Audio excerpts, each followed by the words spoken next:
Hi, everybody. Hi, Eric. Hi. Who do we have here? Raymond. I see Mike. Matt, Matt and Forrest. I see Susan. Kathleen, Kyra. Ryan, Brian, Dina, Jesse, and Rich. I know Roger is out.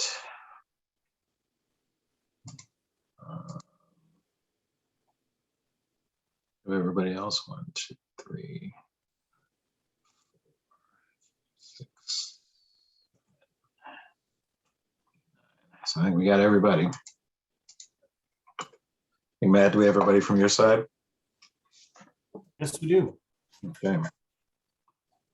All right, we'll call the meeting to order and get started then. This is the September 23rd, 2021 meeting of the Ann Arbor Area Transportation Authority Board of Directors meeting. We have a quorum present and we'll begin. Item number 1.1 is to approve our agenda. Can I have somebody move that into the record? Susan, seconded by Kathleen. As usual, we will vote up or down by voice vote, and per the new law, please say the county and locale that you are attending from this evening. So if you wouldn't mind. So we'll just go in alphabetical order. Mike? Yes, Washington, Ann Arbor. Okay. Rich? Yes, and I think I'm in Sheboygan County right now. Okay, that's Michigan, not Wisconsin, I'm assuming. Oh, yes, Michigan, yeah. Raymond? Yes, Raymond, Ann Arbor, Washington County. Okay, Ryan? Yes, Washington County, Ypsilanti Township, Yes. Township, excuse me. Yep. Jesse? Yes, Ypsilanti, Michigan. Kathleen? Yes, Ann Arbor, Michigan. Susan?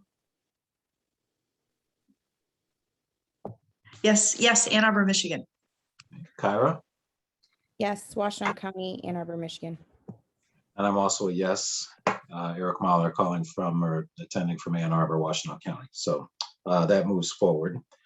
Thank you very much. We will move on then to public comment 1.2. If anybody from the public wants to address the board this evening, please, if you're attending, by video, click the raise hand icon. And if you are calling in by phone, I think it's *9 to let Mr. Book know that you would like to attend. Keith, do we have anybody who is waiting to be address the board this evening? Yes, we do, Chairman Mahler. We have Mr. Jim Mogensen. Mr. Mogensen, you've been unmuted. All right. Can you hear me? Yes, we can. Good. So, I was out of town in August. Obviously, things continued on, and as I watched the conversation about how to increase ridership, thing that I really think is important is to think through, why are people riding the bus? And one reason people ride the bus is because they don't know how it's either too difficult or too expensive to park where they work. And so they take the bus from the park and ride lots or from other areas of the urban area. The other reason people ride the bus is they're not able to drive a car. They're too young or they're too old. Or for some other reason, they're not able to drive. Maybe they don't have a license. They have to use the bus because they're not able to drive. Then there are a small number of people that ride the bus for environmental reasons. They have a car, but they use the bus as much as they can. Those people do exist. I know some of those folks, but they're a relatively small percentage of the ridership. And I bring this up, and it's not because they're like, boy, it's so comfortable to ride on the bus. Look at the difference between the bus that goes to the airport, the air ride, and the city buses. So how are you going to get people, more people on the bus? And so the reason that there isn't this relationship between either fares or, in some cases, actually really density, is because it has to be for those other reasons that people are riding the bus. If you don't have to in this area, I say in this area, the way this area has been developed. Those other reasons are the driving factors. So as always, thank you very much for your time. I appreciate you listening. Thank you. Thank you. Keith, do we have anybody else who wants to address the board at this time? We do not, Chairman Mahler. Okay, we'll close the public comment then and move on to item 1.3, general announcements. Does anybody from the board have any general announcements this evening? If not, I think it'd be appropriate time to mention that our ever so helpful and resourceful and invaluable Keith Book is going to be moving on to another job later on, and this is his last meeting with us. And we just want to say, Keith, best of luck. Don't be a stranger. And it has been an absolute pleasure the way you've helped this board and this staff and organized us in your time here. So we're going to miss you, Keith. God bless you. Good luck.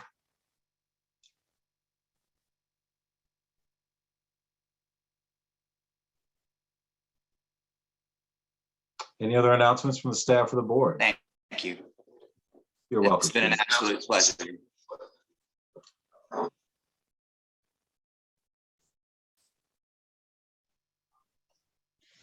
Thank you, Keith. Anybody else? Okay.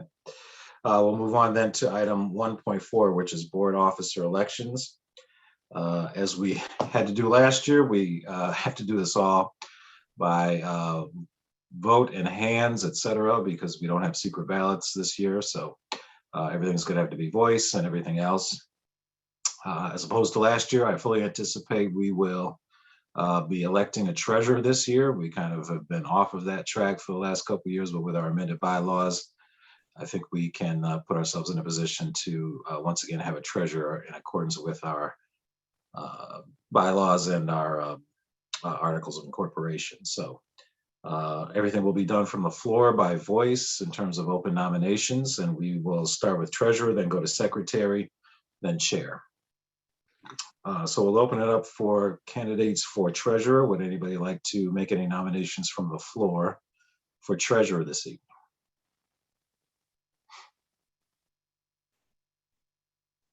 This is Rich. I nominate Mike Alamang. Okay, do we have a second for that? Susan Polly, thank you. We will go through and do a voice vote up or down for Mike Alamang for treasurer. Do we have any other nominations for treasurer? Okay, we'll go through and we'll start out with Mr. Alamang himself. Mike? In all humility, I will vote yes. Rich? Definitely yes. Raymond? Yes. Ryan? Yes. I would say Jesse, but I don't know. It seems like he dropped off. But Jesse, you there? I don't see him. Kathleen? Yes. Susan? Yes. Kyra? Yes, it looks like Jesse's back. Okay. And Yes, Jesse, we I are. think I got it mistakenly muted during the public comment. Oh, okay. I would also like to vote yes. Okay. Thank you. And I'm also a yes, so that passes unanimously. So congratulations to Mr. Alamang for, and thank you for agreeing to serve as treasurer. We'll move on to secretary then. As most people know, I think it was very important that we passed the bylaws that included some very significant changes regarding the treasurer position. True. Hence why we have not had one for the last couple of cycles. So, but we have got that done. So thank you. And thank you for leading the effort to make those changes to the bylaws too. We'll move on to secretary then. Are there any nominations from the floor for secretary? Yes, I would like to nominate Jesse. Do I have a second for that? I'll second that. It was Rich Rich. and Susan? Okay, Rich and Susan. Any other nominations from the floor for secretary? Then we'll go down the list. Mike, Yes, Rich, Yes. Raymond, Yes.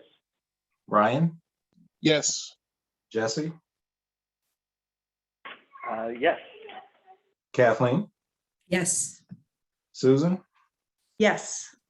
Kyra, Yes. and I'm also yes. So thank you, Jesse, for agreeing to be our new board secretary. Welcome. And thank you for agreeing to serve. Thank you. Thank you all for your confidence. Absolutely. Any nominations for chair from the floor? Mike, I nominate Eric Mahler. is there any seconds for that? I'll second that. Kyra and Ryan. Any other nominations for chair? And we'll go through Mike, Yes, Rich, Yes. Raymond, Yes. Ryan, Yes. Jesse, Yes. Kathleen, Yes. Susan, Yes. Kyra, Yes. and I'm also yes.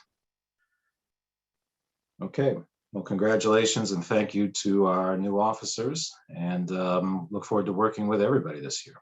So thank you very much. Then we'll move on. We'll close out 1.4 board officer elections, and we'll move on to our consent agenda, which starts with our minutes. 2.1 are in the packet. We have our FY 2022 board meeting dates, which are also on page 12 of the packet, and the committee meeting reports starting on page 13 of the packet. Can I have somebody move the consent agenda into the record? Kathleen, seconded by Mike. Any objections? Then we'll go through yes or no. Mike, yes, Rich, Yes. Raymond, Yes. Ryan, Yes. Jesse, Yes. Kathleen, Yes. Susan,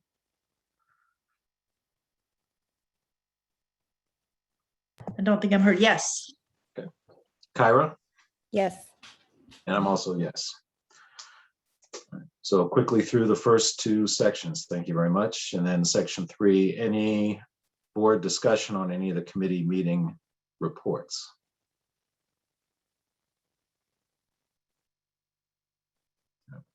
Not hearing any, we will move on to section 4, and now the real fun begins. So we'll start with our recommended budget presentation from Ms. Reed and Mr. Carpenter. So I don't know if Matt wants to tee it up or he wants to pass it off to Dina right away.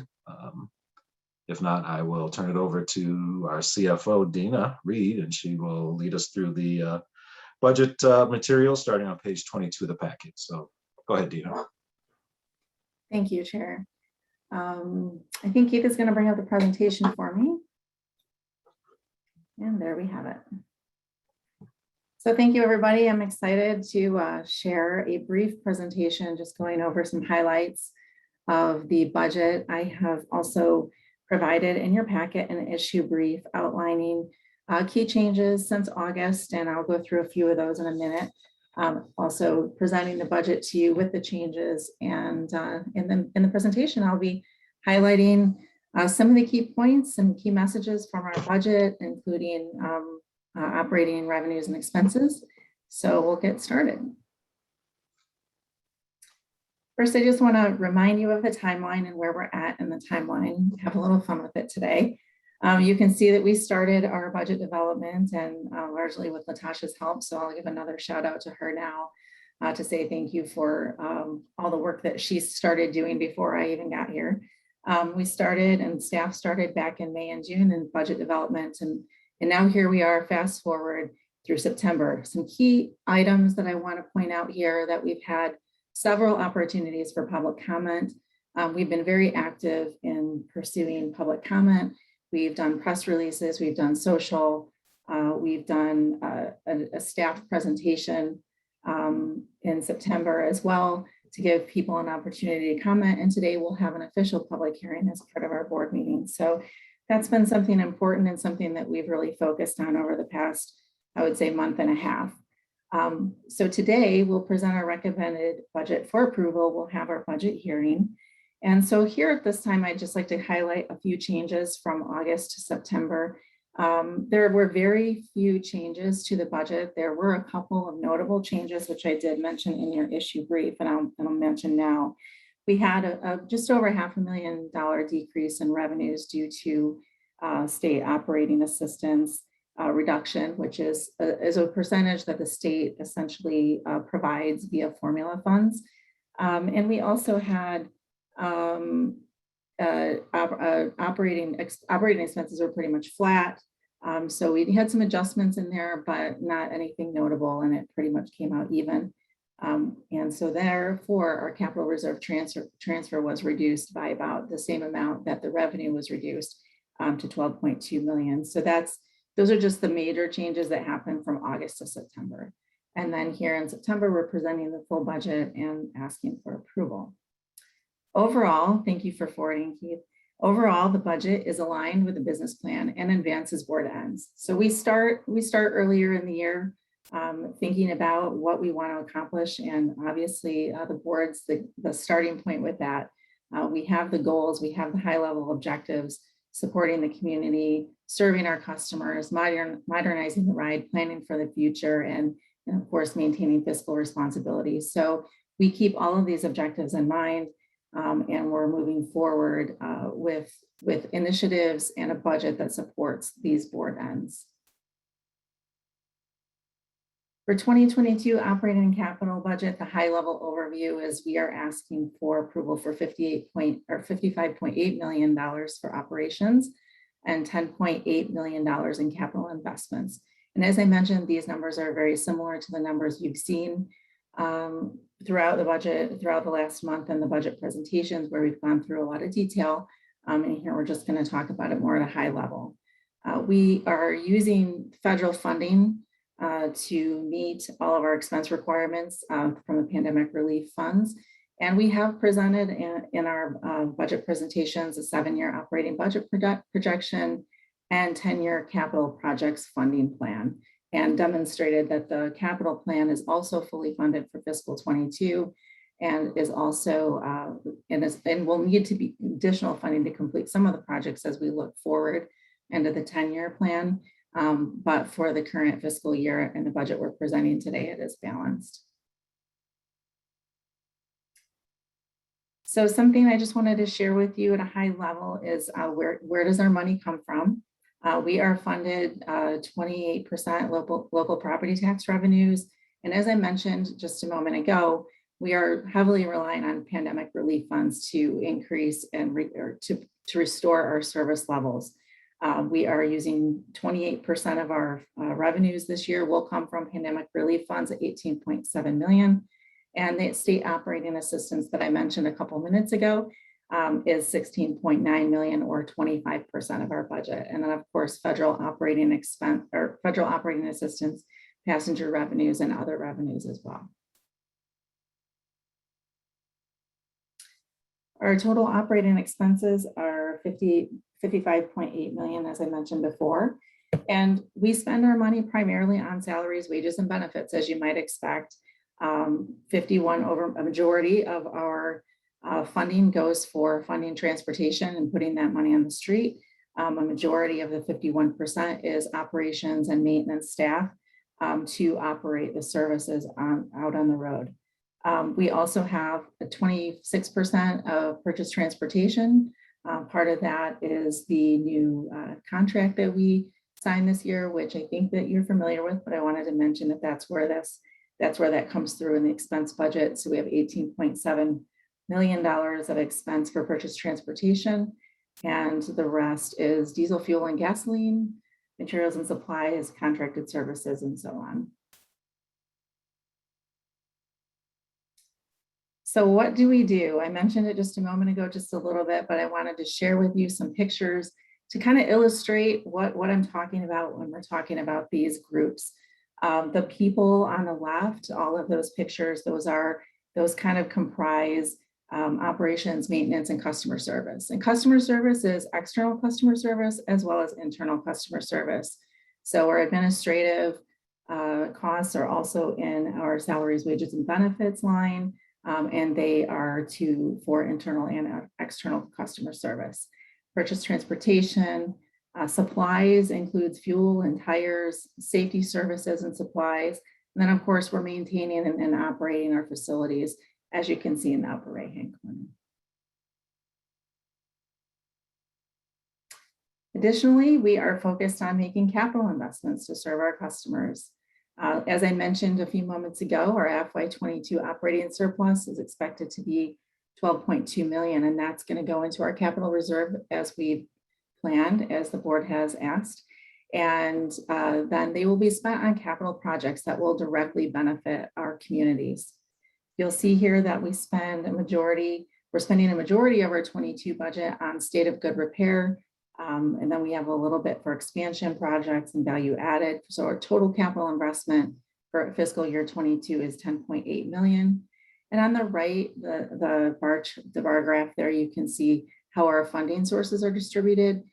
So we're going to be 75% federal contribution, 21% state contribution, and that local contribution is coming from the capital reserve that we mentioned before. And that percentage will grow over time in terms of the amount of money that we're using for these capital projects as we get further into some of these bigger projects in our capital program. And then what do we use capital funds for? As I just mentioned in the last slide, state of good repair is a majority of our 22 budget, and that is focused on maintaining the fleet and maintaining and improving our facilities, as well as investing in technology. And one example of that is mobile ticketing. There is a new component of the budget this year. We are proposing fare changes that advance the board ends. We've talked about that quite a bit, but I wanted to make sure that we pointed out that that's included here. And there are specific requirements related to the budget that require us to point out that we have done a lot of outreach on this, and we've notified the public properly, and so on and so forth. And that information is shared in your budget packet. I just wanted to mention it here so that it's clear that those steps have been taken, and as far as this process is concerned, we're complying with all the federal requirements regarding fare changes. Here I'm showing you on the left the proposed fare changes in a summary fashion. Just really the point here is that we're really reducing some of our fares. There are no increases in any fares at this time. We're either reducing or in one case eliminating the surcharge to help with to help improve the equity of our fare structure. These fare changes are focused on simplification of fare structure, consistency of our fare structure, and improving equity. And the staff has reviewed this and had an analysis completed by an external consultant. And we know that there is minimal financial risk because of the group of our revenues that use these fares. But we do think that these fares meet many of our board ends, or all of them, in terms of consistency, equity, meeting and serving the public. So we're recommending them in our budget today. And we've talked about this a little bit before, but I wanted to make sure we highlight it again, how the budget benefits our communities. We do have many initiatives that are in our 22 budget, and they're all focused on how we can serve the public and meet board ends. You can see here that our initiatives are grouped by the board ends that we're focused on: planning for the future, recovery, modernizing and serving customers, We're really active right now in our long range plan. That's going to continue into 2022. We will be doing millage education efforts as we prepare a millage package for fall of next year, potentially. We are implementing our service recovery plan. It has been implemented. We are focused and very diligent in our pandemic-related safety measures. We have made some service improvements for TheRide, and the funding for that and the full year impact of that is in the 22 budget. We're going to be completing a propulsion study in fiscal year 22. As I mentioned a moment ago, we have fare changes incorporated into the budget, and we've restored Gold Ride. And I think it was interesting when I came in, I looked at some of the things that we talked about last year, and I thought you might appreciate, we talked a little bit about at the Finance Committee about risks and what's left, what are we focused on, and what are we worried about, what are we keeping an eye on? And I thought this might be a good way to demonstrate that even though times have changed, our uncertain times are still continuing. Last year, we gave a list of things you can see on the left. That budget will evolve and for many reasons, and there were a list of things. And some of those things are still on our list this year, and there are some new ones. I think here I'd just like to point out that we're really concerned about the virus, COVID, and the variants that are coming. There are potential vaccination work laws or new requirements that employers might have to incorporate into their plans, and we're looking at those and keeping an eye on those. We are concerned about labor shortages, which were a little bit of an issue before, but it's a bigger issue now, especially as the COVID numbers continue to climb. That could be a concern for us. So we're really focused on that and what we can do to minimize that. We're watching inflation, and we've mentioned this before, but one of the expenses that went up for us this year was insurance, liability insurance. So we're really focused on how we can minimize our market risk with the inflation for that.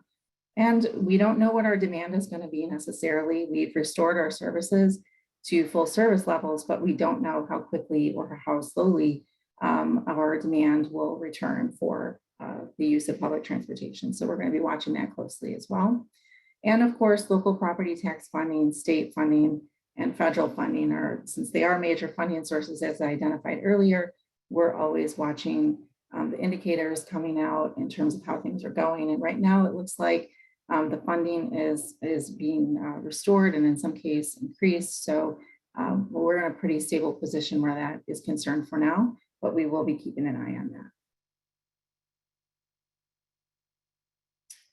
And finally, even with the uncertainties that I mentioned, we are presenting to you a 22 budget that funds the full service levels as we recover from the pandemic, provides a funding plan for capital projects. It's a sound basis for financial planning for the future, and it demonstrates fiscal responsibility through a balanced budget. Finally, you can see the draft budget is still on our website, but the budget that we're presenting tonight, if it does get approved, once it gets approved, it will be on our website and accessible there. And we just wanted to point that out for board members and the public. That is the end of my presentation. I'd be happy to take questions or move on. That's what the board chooses. Thank you, Dina. So we'll open it up. There is a resolution in the packet, but I'll open it up for board discussion and questions on the staff's recommendation for the budget at this time. Who'd like to begin?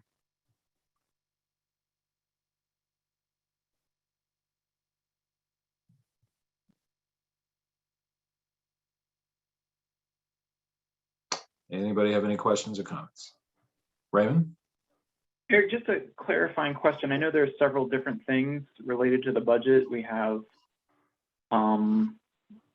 we have a hearing, and then we have the monitoring report, and then we have the budget decision.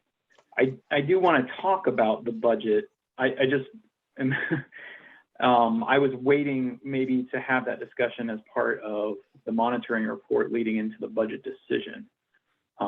So that's why I just want to Okay. clarify that I'm targeting the right point to speak at. Yeah, no, I think what we'll do is, so there's no confusion, I should have laid this out, sorry. We'll have a budget public hearing, which we'll conduct now, and then after the conclusion of the hearing, then we'll have board discussion. So thanks for clarifying that. So 4.2 is the budget public hearing. Now that Ms. Reed has concluded her presentation, we'll start the public hearing and open that up.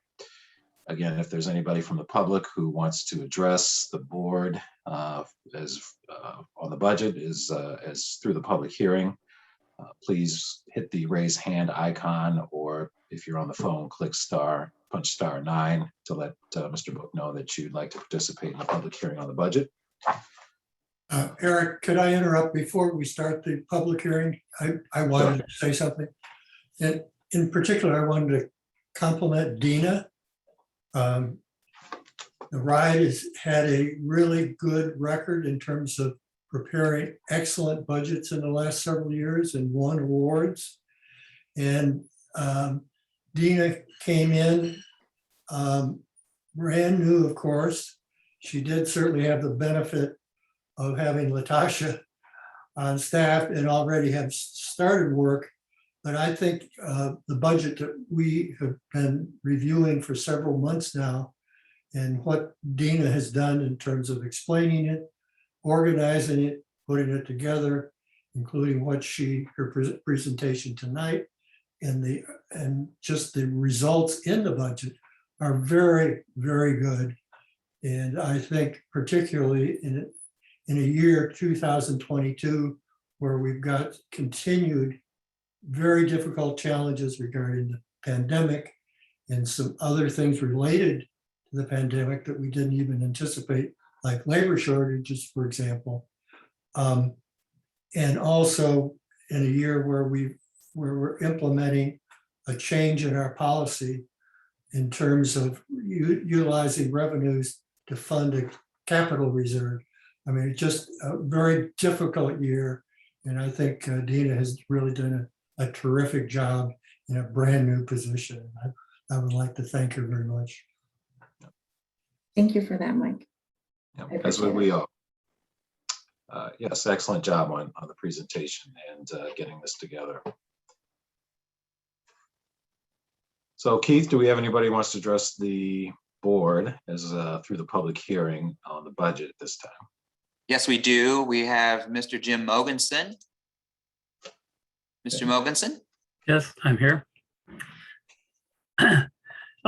So I wanted to say, so there are a couple things I think it's important for the board to keep a track of, and that's one of those, I guess I would call it the soft parts of the budget. So in there, I mean, I think this has been for a while, that people are qualified for low-income fares by having the nonprofits who serve low-income people do that qualification work. And the challenge, of course, is all of the nonprofits are also facing budgetary challenges and having trouble finding social workers to do that. And in fact, I'm part of a group that's trying desperately to help the county, help people fill out the forms to get the coronavirus rental assistance. It's a real challenge to do that.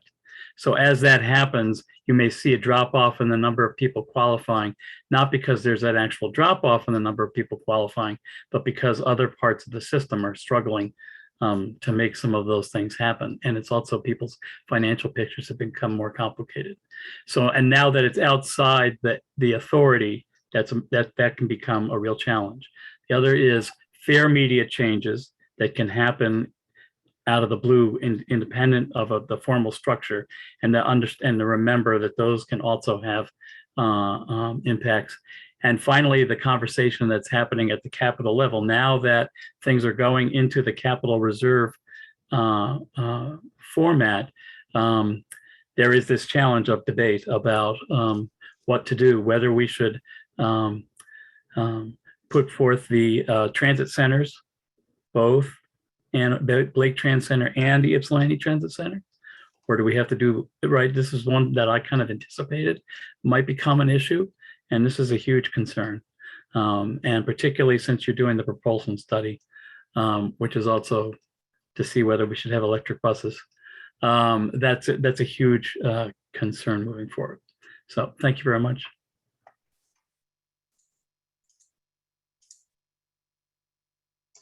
Thank you. Keith, do we have anybody else who wants to address the board through the public hearing?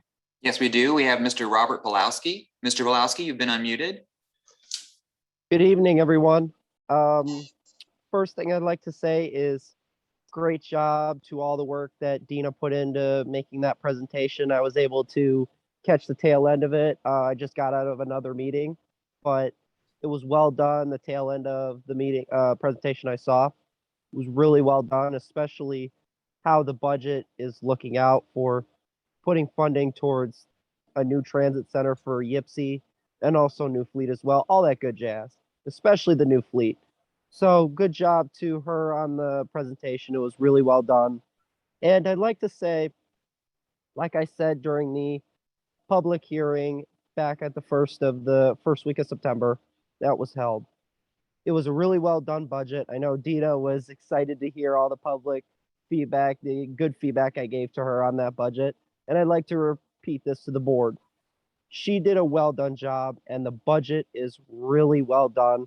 And all the focuses they're putting to the budget on what needs to get done and what's going to need to be done in the future going into next year with the pandemic and everything. Yeah, the pandemic, had a lot going on. The pandemic really took a hit on the ride, but we got out of it and we got service restoration. We are back at full service levels. And I just want to say the budget is just the start. The budget is looking good.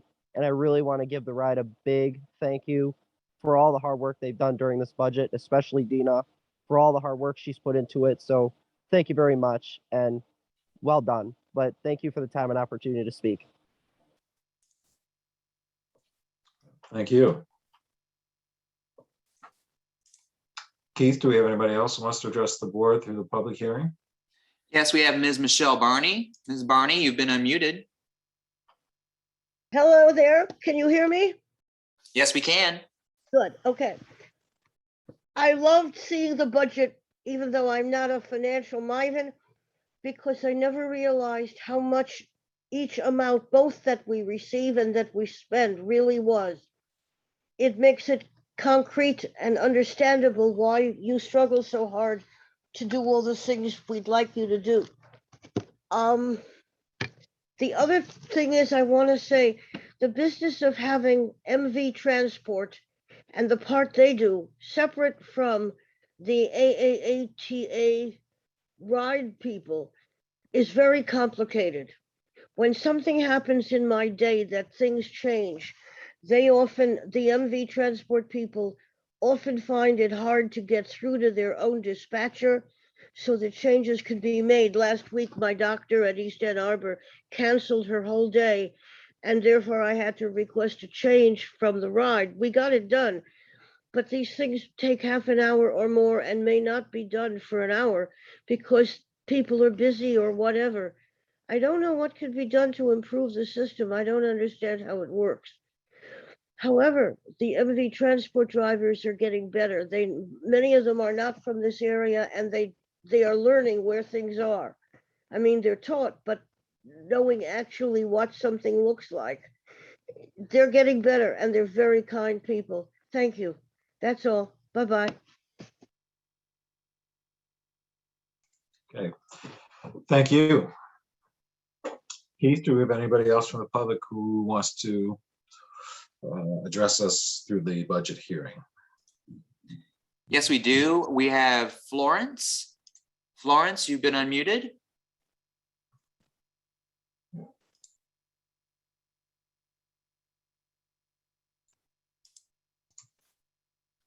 Can you hear Florence? me?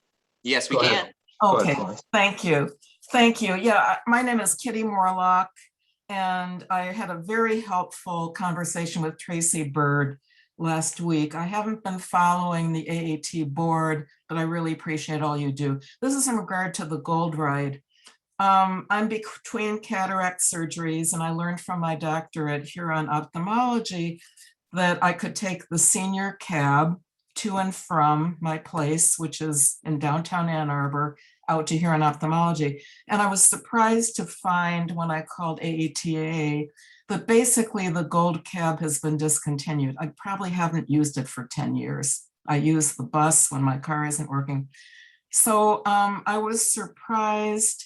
I called for transportation, and it was Golden Limousine who answered. And when I asked about the fare, just to learn what it was, they seemed very angry at me when I asked. I said it was $5. Was it still $5, or has it gone up?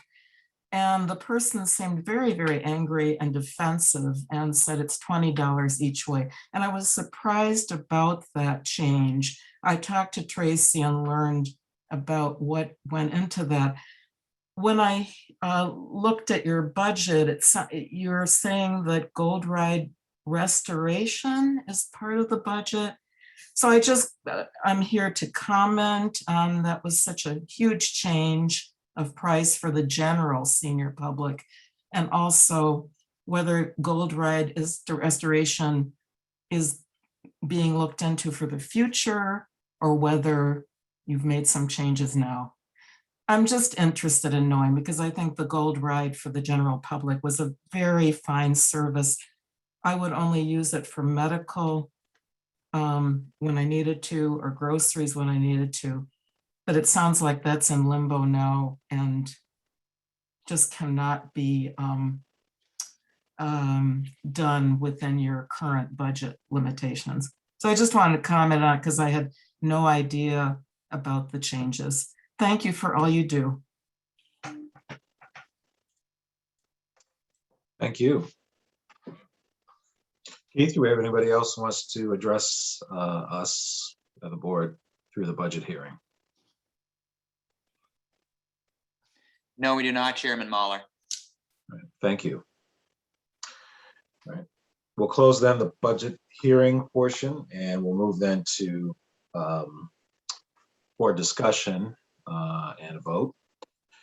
So let's open it up for board discussion, and I'll just open up the floor for questions and comments.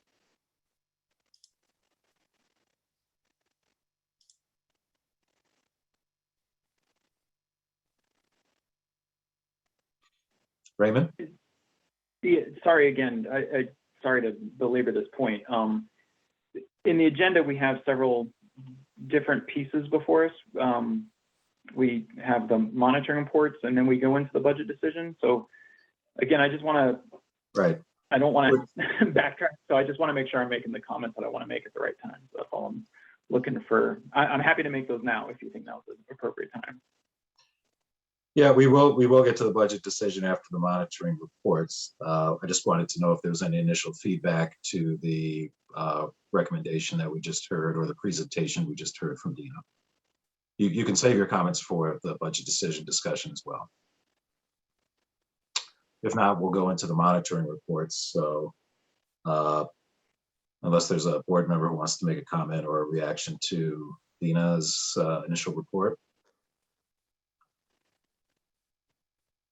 Okay, we'll then go to 4.3, the monitoring report. The first one is 2.4. It starts on page 106 of the packet.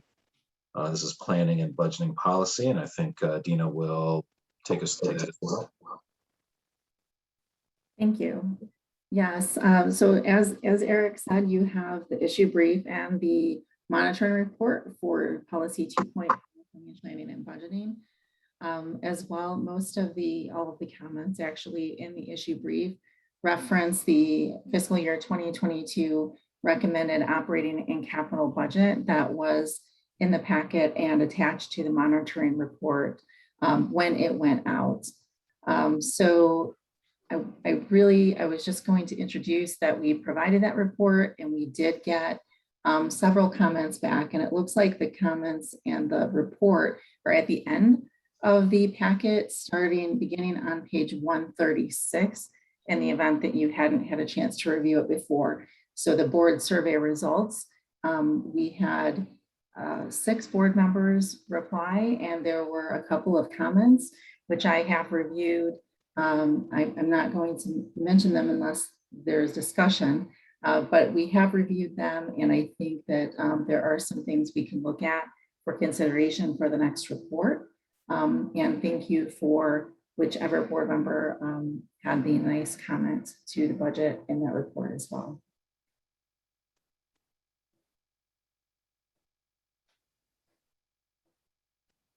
Okay, sorry, the monitoring report then is 2.4. And I'll open it up for board discussion and vote on accepting the monitoring report. Any board discussion on the monitoring report for 2.4? Mike? I will out myself by saying I'm the one who made the comments that Dina is referring to. And so let me kind of flesh out what I meant when I made those comments, and also maybe some of the people haven't had the opportunity to see the report.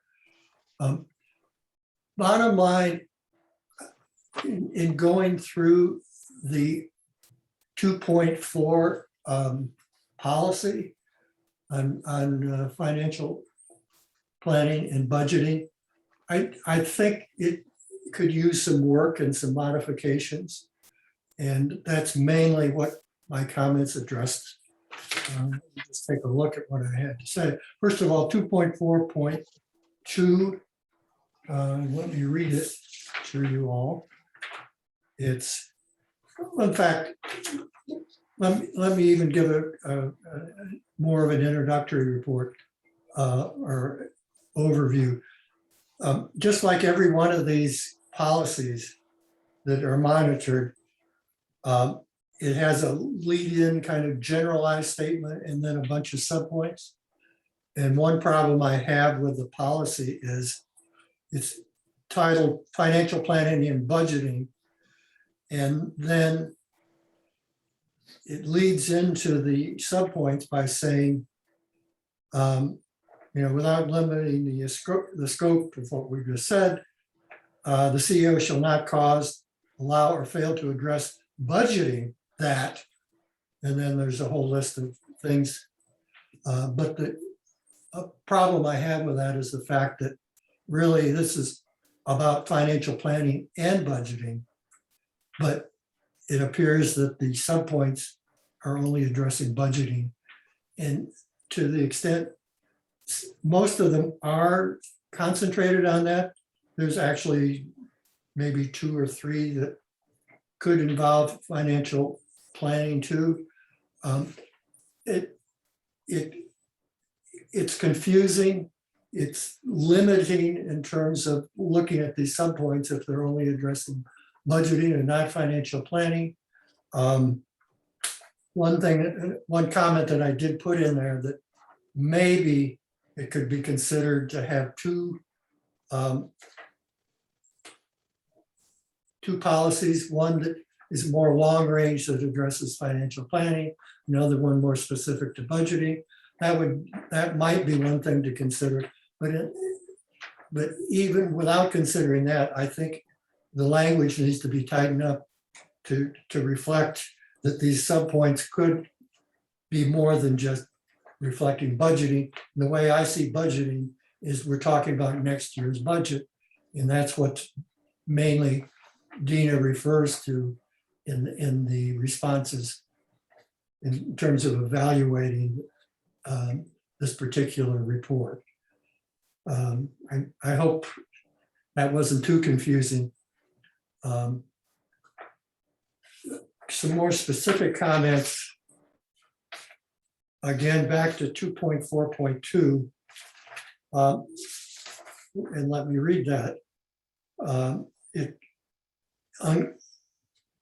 You cannot fail to place budget decisions in a comprehensive strategic context that illustrates progress toward ends in compliance with executive limitations.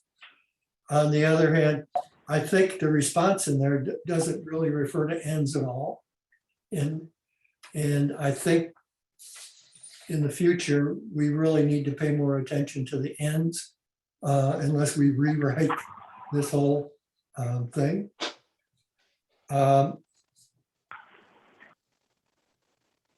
And let me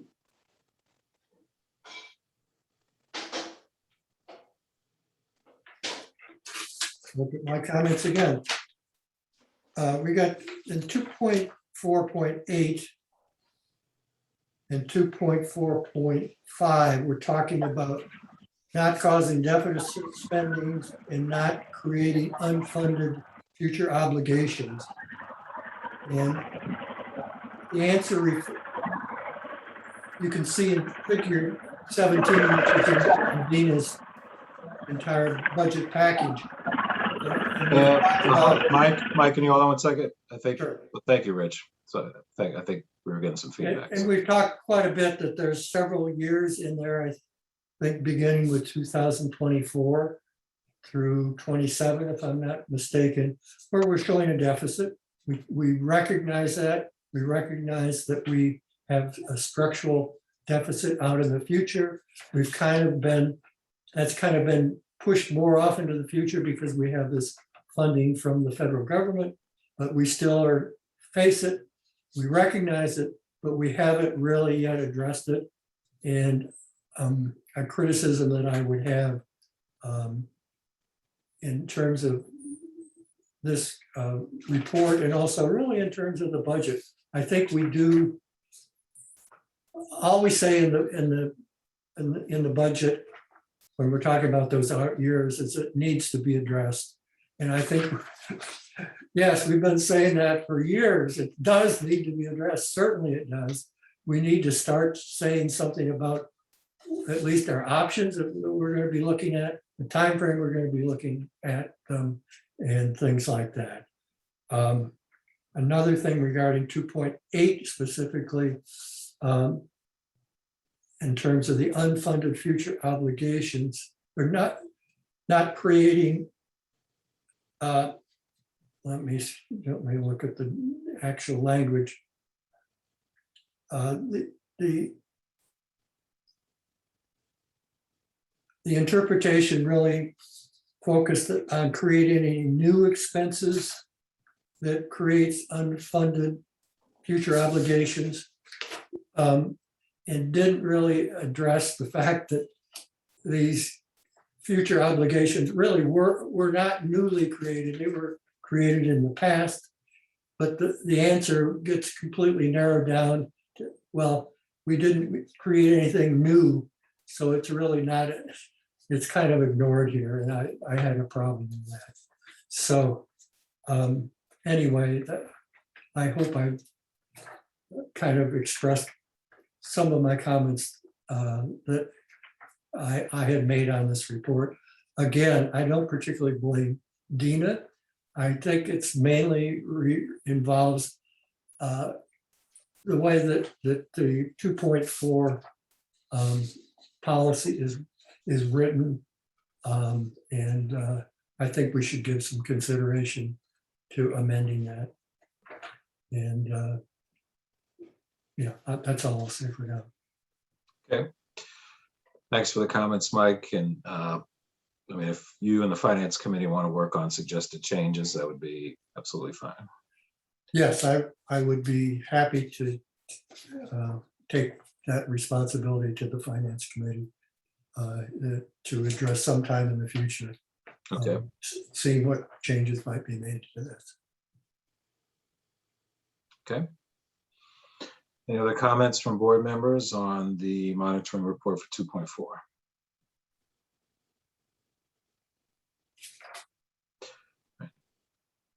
I have a question, Chair. Go ahead, Jesse. So getting to something that Mike touched on in terms of unfunded mandates. In the past, I've asked about the Gold Ride, and with the new, we identified that the Gold Ride as it existed before the pandemic was incredibly inequitable because it was only available to residents of the Ann Arbor area and wasn't available to Ypsilanti or Ypsilanti Township, despite the fact they were in fact incorporated members of the authority. But in order to provide that service to the wider service area, was going to result in a large increase in cost. And so we increased fares for the Gold Ride. But I remember asking Brian in the past that, like, you know, how is this going to have an effect? But he said that this was going to be that we had not solved our paratransit funding issue, that our costs were going to continue to grow over time. So I'm wondering, does that mean that the Gold Ride service is in fact an unfunded mandate?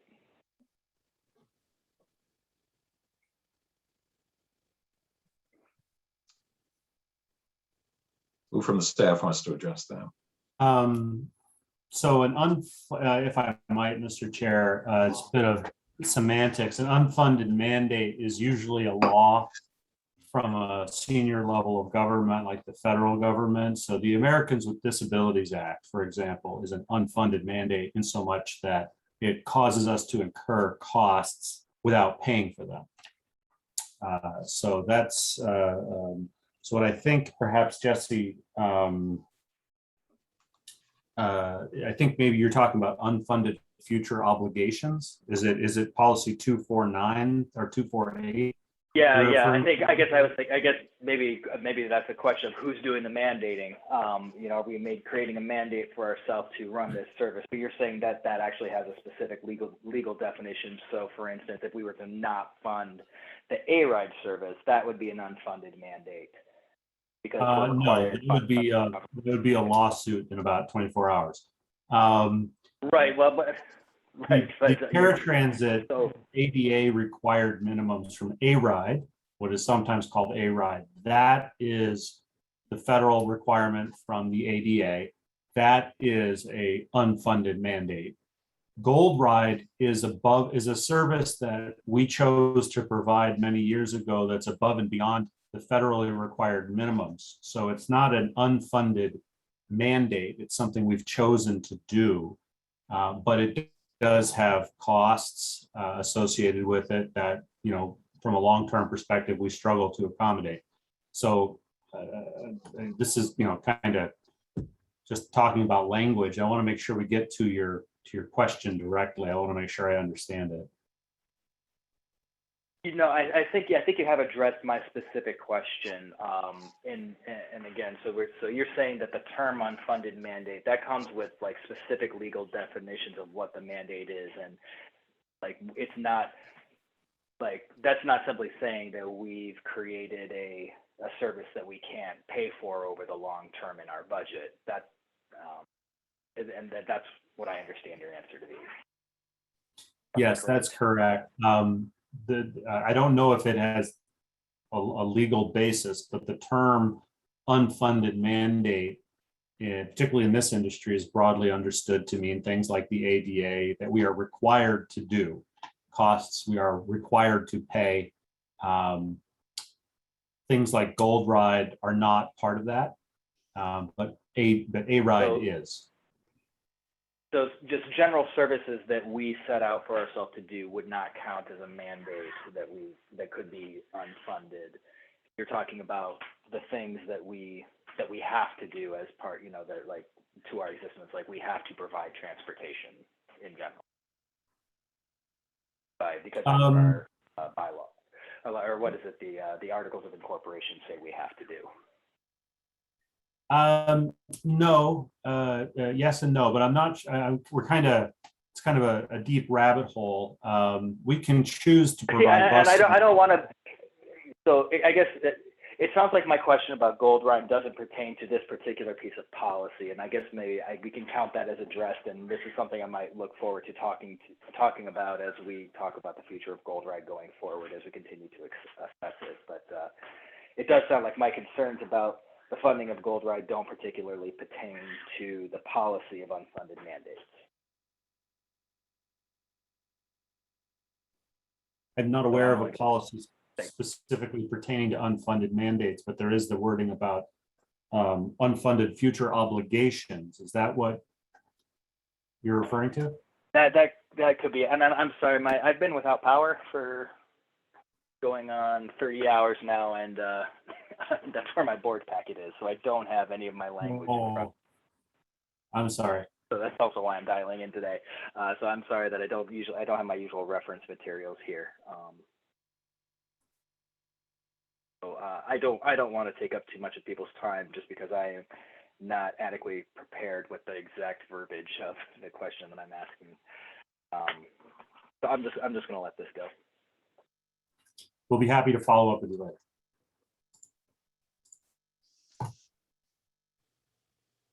Anybody else then on 2.4, the monitoring report?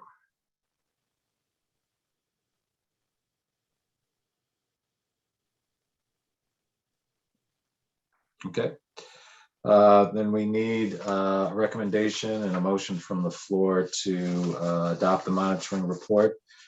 We have 5 options then to do that. One is A, in compliance, B, in compliance except for items noted, C, making reasonable progress toward compliance, D, not in compliance or not making reasonable progress, and E, cannot be determined. So can I have a recommendation and motion from the floor?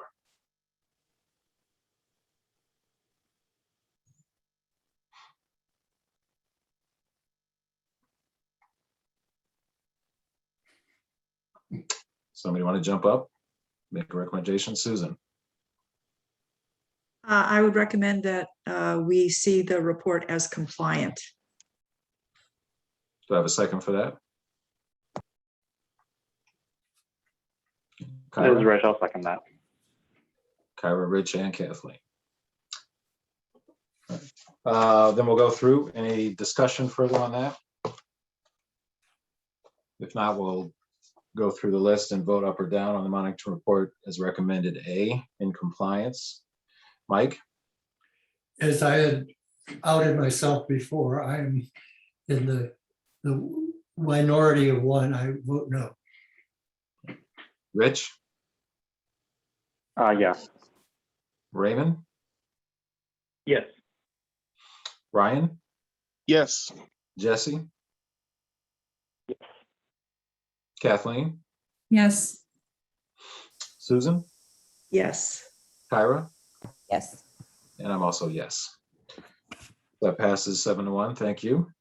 We'll move on then to the second monitoring report, fair policy, also in our packet, and that is 2.5, 12. And then that starts on page 118, and we'll go back to Dina to walk us through that report. Thank you. Thank you, Mr. Chair. As Eric mentioned, you have an issue brief and a report for policy 2.5.12, fair policy, which is a new policy, I think, this year and first time through. So I just will walk you through some of the key points with relationship to the evidence that we presented. As I mentioned in the budget discussion, we are recommending fair changes, and as part of those changes, we have responsibilities to share information with the board in a prescribed way. Also, we have a responsibility to share with the public our information about the fairs, as I discussed before. So I believe that discussions regarding fair changes have been ongoing for some time. There was a fair study that was completed in 2018 that had fair recommendations. From that, staff reviewed that, and that I will note that was in 2018, so it was prior to the pandemic or the impacts of the pandemic. So during the pandemic, it was recognized, or staff recognized, that the climate had changed a little bit from when the study was completed, although most of what was in the report was still applicable. It wasn't based on something that could be altered or should be altered in a short-term basis necessarily. There was a decision by staff to put together some preliminary and beginning, I will say, the beginning steps to implementing fair changes.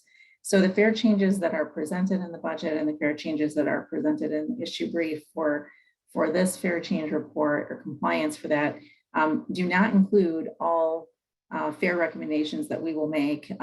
We will make additional fare recommendations in the future, but these few were selected in the beginning to really focus on achieving, helping the public and streamlining our processes in terms of our fare structure and so on, as I mentioned before. So the next steps in the process were that staff had an update, if you will, of the, based on the changes that the staff wanted to make, they had an update from the same consultant that did the fare study to determine the impacts of that. And once that was completed, staff prepared a recommendation and provided it to the board. I do think that was in June. So that is referenced also in this issue brief. The issue brief just kind of walks through the process of how it was implemented and references in specific areas where we have specific responsibilities and which are lettered, and specifically it references all of the areas where we have demonstrated what the fare changes would be, that we have complied with public processes, that we've included it in the context of an operating budget, that we have shared the impacts of that and gone through all of the process as outlined in the fare monitoring report requirements. So we had an excerpt in section 4 that was not in the draft budget, but has been included in the current recommended budget.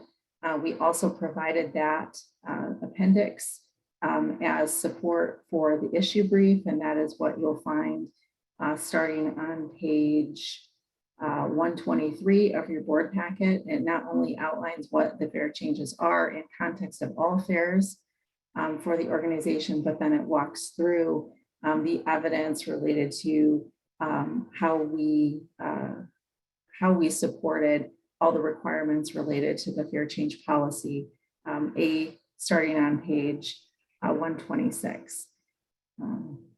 That is, there were several comments.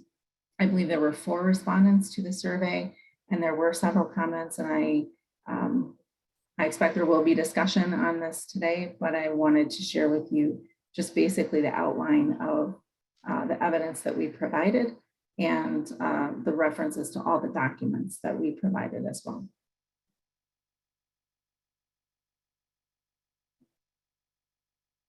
Thank you, Dina. So the staff recommendation is full compliance. There were several comments here which are in your packet, and everybody got a chance to read and discuss. I'll open it up for discussion in terms of the report itself and any elaboration on the comments that were made. Anybody would like to start? Raymond?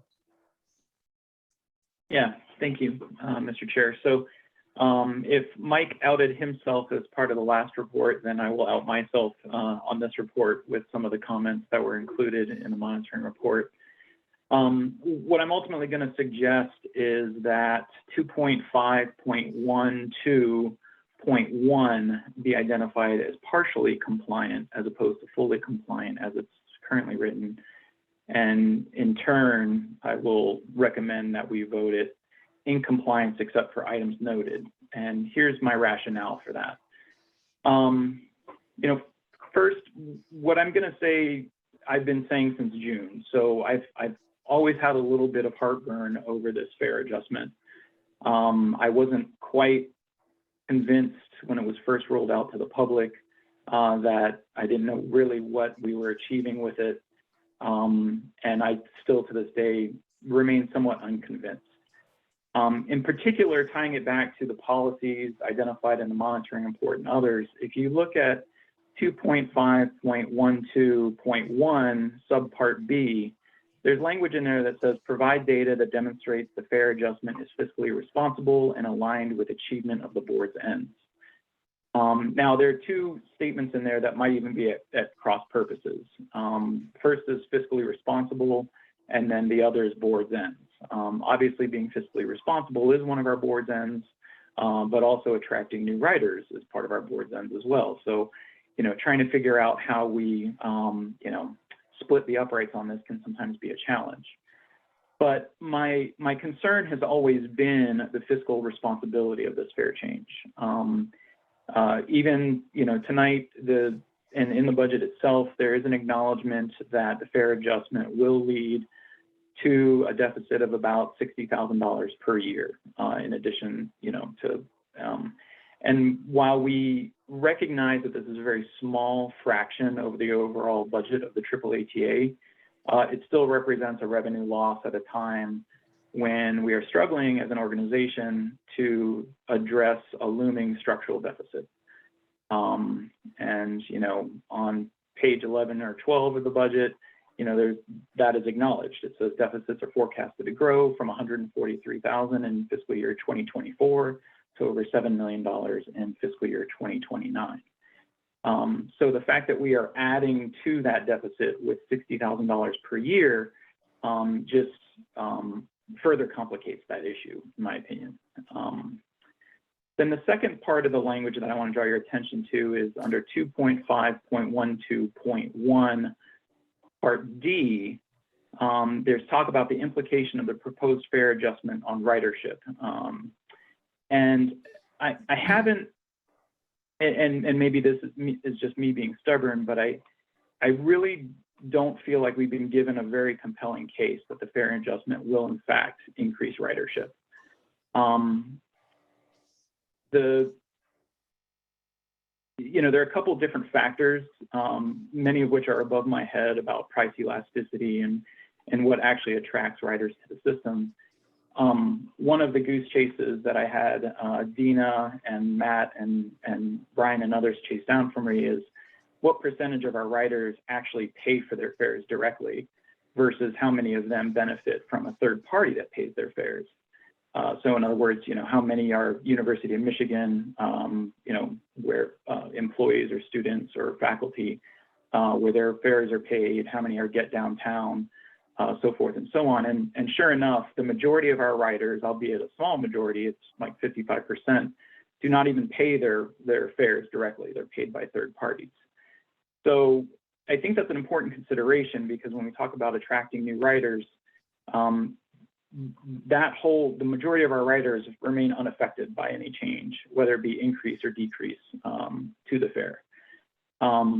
So really it's the remaining portion of our riders, and I still just don't see a very compelling argument about how this lowering of the fare is actually going to attract new riders to the system. And then, some of the language in the budget it is quite frankly, I think, hopeful. It says, these changes may result in a loss of fare revenue, but any loss appears to be minimal and may be offset by increased ridership due to lower fares. But it just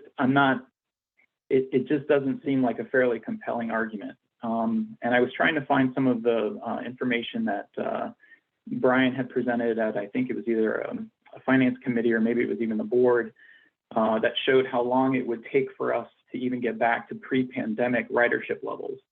And I seem to remember that was years in the making for us to even get back to what we consider to be, our normal. So all that being said, I just think that, looking at the policy, looking at our monitoring report, I think there's some deficiencies that should be noted. And I think it's worth kind of drawing attention to that in the monitoring report because it does set the stage for the discussion as the budget as a whole. And I'm sure you can kind of see where I'm going to go with this, that when the budget is up for discussion, I plan to suggest that we not move forward with the fare change, but that we do approve the budget. I think the budget is actually a great document. I just am not a big fan of the fare change proposal. The a couple other things I just want to cite, just since I have the floor, and then I'll shut up. Staff has cited the 2018 fare study as the impetus for the fare change, but it's unclear why some of the recommendations were pursued and not others. Now, I do appreciate that in the budget and some of the appendices, there is some elaboration on the justification of that. But there are I think there are 20 recommendations in the 2018 fair study. And when I cross-reference those recommendations against this fair policy, from what I can tell, we're only addressing 2 of those. And one of them is actually in direct conflict to it. Recommendation 14 was to lower the 30-day pass pricing for fixed route, which this is doing. But recommendation 10 was to eliminate the one-day pass. Now, there is explanation as to why that is not being pursued and that instead we are expanding the one-day pass. But it doesn't help answer why we chose those 2. It doesn't help answer why we didn't choose to pursue the other 18. Some of them I realize we may have already accomplished.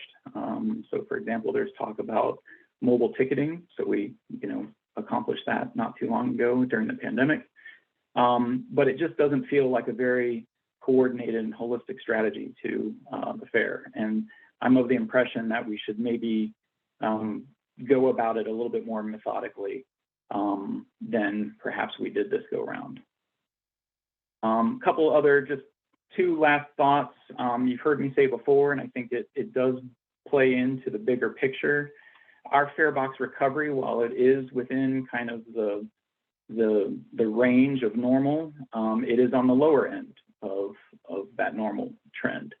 And so I think there are opportunities for us to expand our fare box recovery percentage. Again, I don't want to get too much in the weeds because obviously that's not really for the board to do. But when I see that we're making policies that further erode our fare box recovery, that feels like it's getting further away from where we want to go, as opposed to more in the direction of supporting our services and supporting our core mission. And then the last thing I'll end on, and you've heard it before, and this might just be an ego thing, so apologies if that's how it comes off, but setting fares is the board's purview. And obviously we have to rely on staff's expertise and the expertise of consultants to do that, because board members aren't going to set the fare and do the analysis to figure out what that looks like. But I've always been a little dismayed by the sequencing of these events, that this was released to the public before the board was ever consulted on it. And I think it's unfortunate because I think we could have aligned our values, we could have aligned what we hope to achieve as part of it before it was released. And then, pretty much what was released back in June or May hasn't changed. There's just been more language put around that proposal to help justify it. But again, that doesn't necessarily mean it comports with, the values that we should have given direction from the very beginning. So with all that in mind, again, I suggest that 2.5.121 be changed to partially compliant. And then the motion that I'll make when the time comes for it is that it would be in compliance except for items noted as opposed to fully compliant. Thank you. Any other further discussion on 2.5.12? Susan? Just a follow-up question as the newbie, which is, again, I'm only a few months in. I've heard a lot about the structural deficit that we are anticipating down the road. Is the finance committee or another subset of our board charged with looking at strategies to avert that deficit? I know I had a couple questions on the budget about assumptions around expenses that were just a small example that actually that's just kind of how the budget was built. And it seemed like those were tactical places, maybe along with fares, along with other things that could be examined in some kind of holistic way to examine that deficit.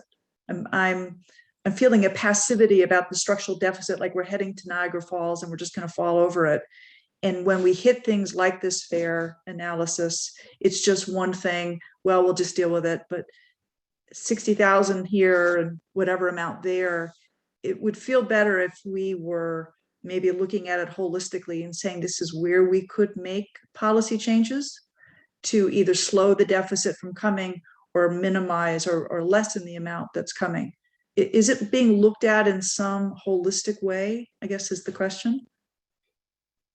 Yeah, and I'll let Mike and Matt weigh in as well, but yes, it's to just be short about it. Yeah, it's been talked about and discussed, and I don't know if we have any.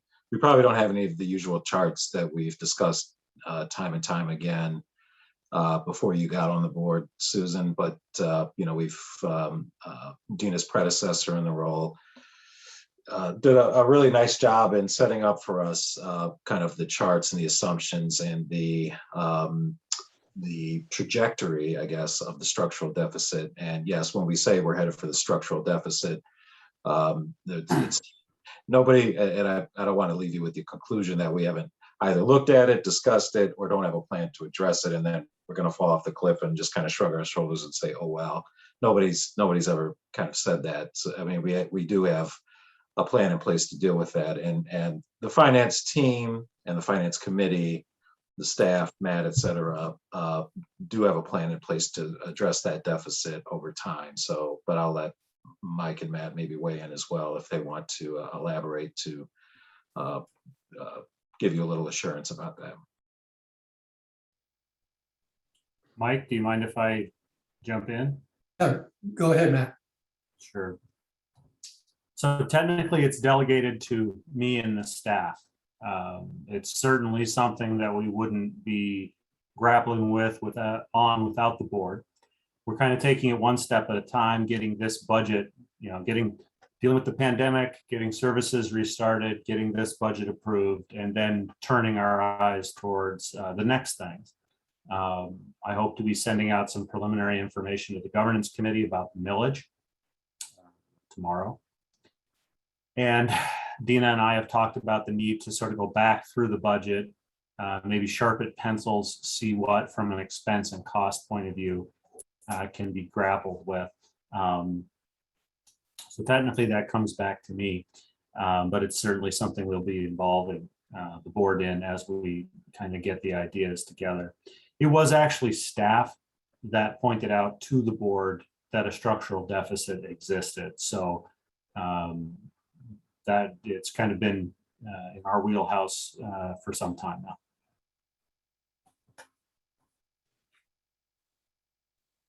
Mike, go ahead.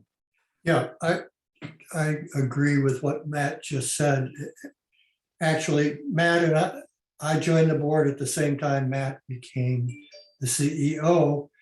And it wasn't too long after that Matt came to the finance committee and came to the board and said, hey, we have a problem that has not really been recognized in the past.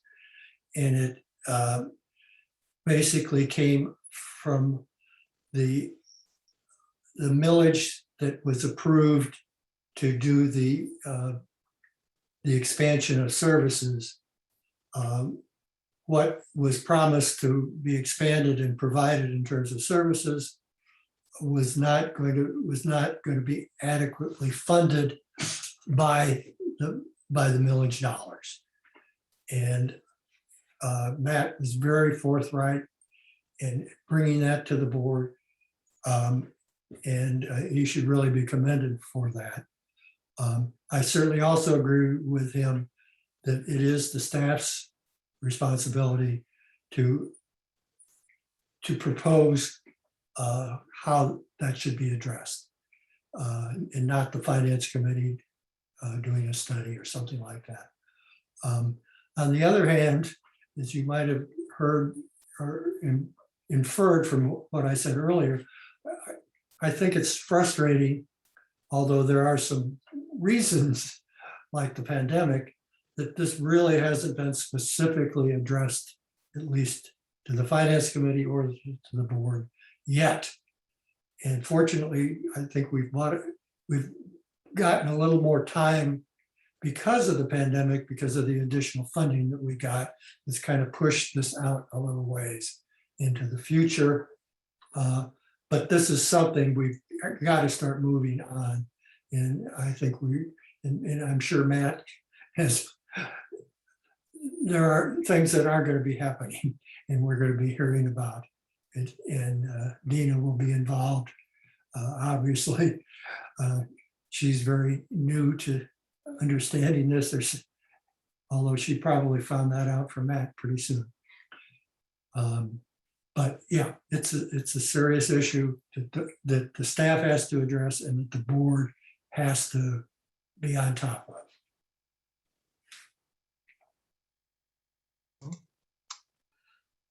Thanks, Mike and Matt.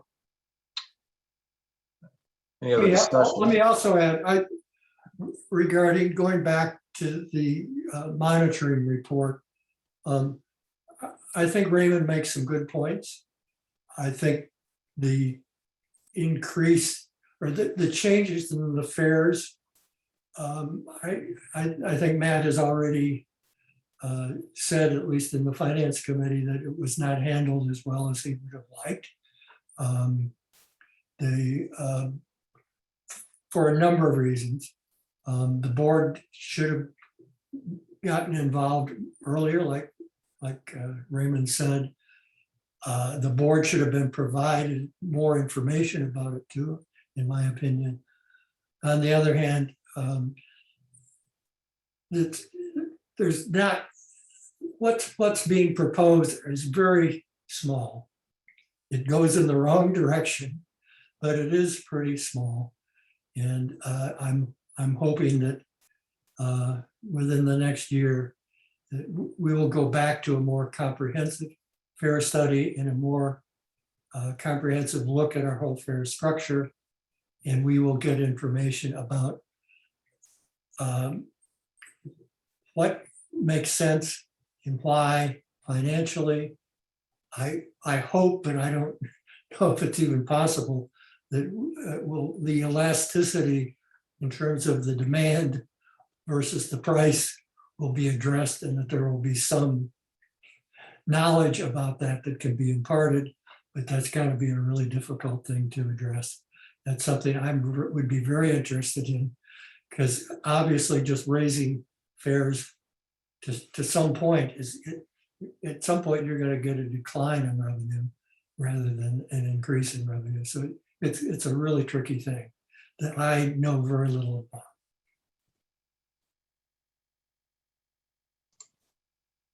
Thank you. Other comments on 2.512?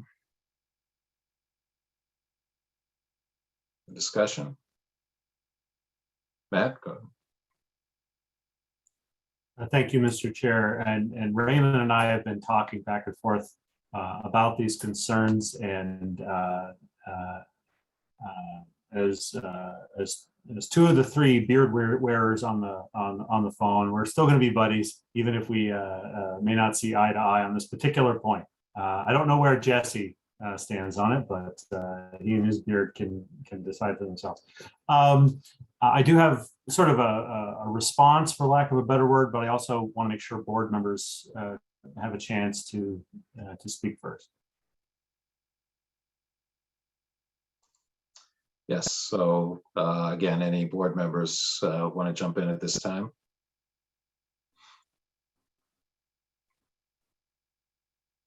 Go ahead, Matt. Sure, thanks.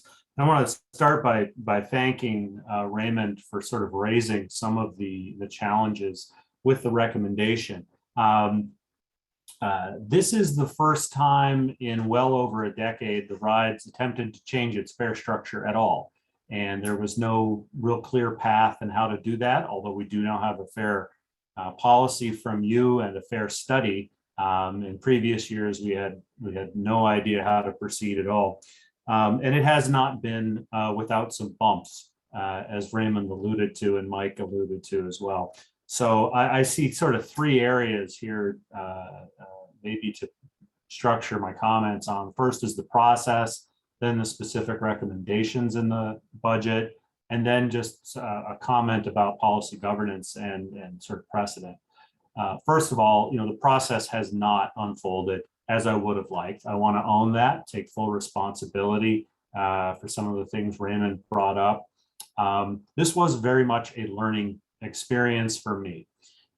We figured that we would attach the fare changes to your annual budget in the way we attached the capital budget to the operating budget. In previous years, and Mike and Eric may remember, the capital budget was a separate document and was approved 3 months after the operating budget. We attached it to the September decision with great success. So it seemed natural that fares would also be attached to that. I did not fully understand how regulated the federal government makes changing fares. Speaking about unfunded mandates and strings attached, they attach a lot of strings to this, some of which I didn't fully appreciate. One of which has to do with the timeline, and that we suddenly found ourselves having to put the recommendations out for public comment before we had a chance to introduce them to you. And that was wrong. There is a policy under communication and support to the board that we sort of jokingly call the no surprises clause. And I think in this particular instance, I may have bent that one inadvertently.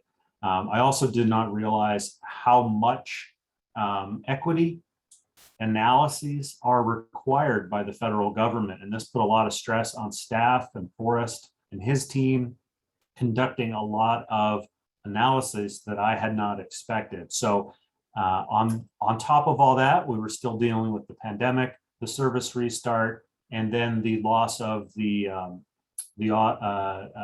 Fair Studies chief sort of internal sponsor, John Metzinger, which left us at a real disadvantage because I had not understood the Fair Study as well as he had. And Dina, I gave her more than a full plate to deal with when she came in. So that left us, frankly, not as able to respond to Raymond's questions as we like to be, as I've typically been in the past. So I want to own that the process has not unfolded as I would have liked, certainly not as I imagined. I have a very strong rule with staff that we never want the board to be to feel as though we've backed them into a corner or they're being railroaded by staff. And I think in this case, maybe we bent that rule. I own it. It's entirely my fault. And I apologize for any consternation that was caused by it. But we have learned a lot, and we are going to have to apply that learning going forward into the next time we bring forward fare changes. And there will need to be a next time. Fares are a major lever that we have as an organization in pursuing your ends. And the fare structure we have now is not very good. It's got a lot of good things to it, but it's not optimized to pursue your ends. So there's a lot of tweaking that we need to do. And if not this year, then we'll bring forward a better process in the future. To Raymond's question about why not all 20 at once, because that's terrifying. And I'd much rather sort of drip, drip, drip, little changes over time. And also, I think maybe we kind of had a sense as a first run through this process, we needed to test some things that were relatively safe. We're the only organization involved in this decision. Those third-party fares Raymond mentioned are significant and they involve a partner. So this is sort of a dry run internally. So suffice it to say, maybe not the best rollout we've ever done as staff.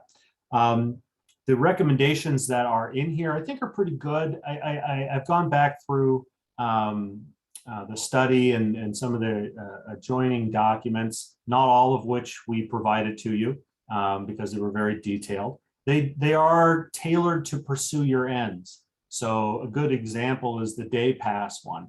The consultants recommended eliminating it because only 1,200 a year had been sold. Staff said, well, we know there are a lot more than 1,200 visitors coming into Ann Arbor every year. Perhaps we could get more of them if this thing was priced differently. Let's try it, see how it works for a year or two, and if it fails, then we can kill it. So that was the logic behind it, but I don't think we communicated that to you as well as we could have. And there is similarly, I think, logic behind all the recommendations. Discontinuing the zone fare between Ypsi and Ann Arbor, for example, I think is an important equity step, something that hadn't been recognized in the past as a barrier. The 30-day passes, yeah, that's a bit more of a guess. There are uncertainty involved in how much will that increase ridership. We did engage consultants. They did develop elasticity models. We did provide that information in this most recent budget document in the appendix 8.4.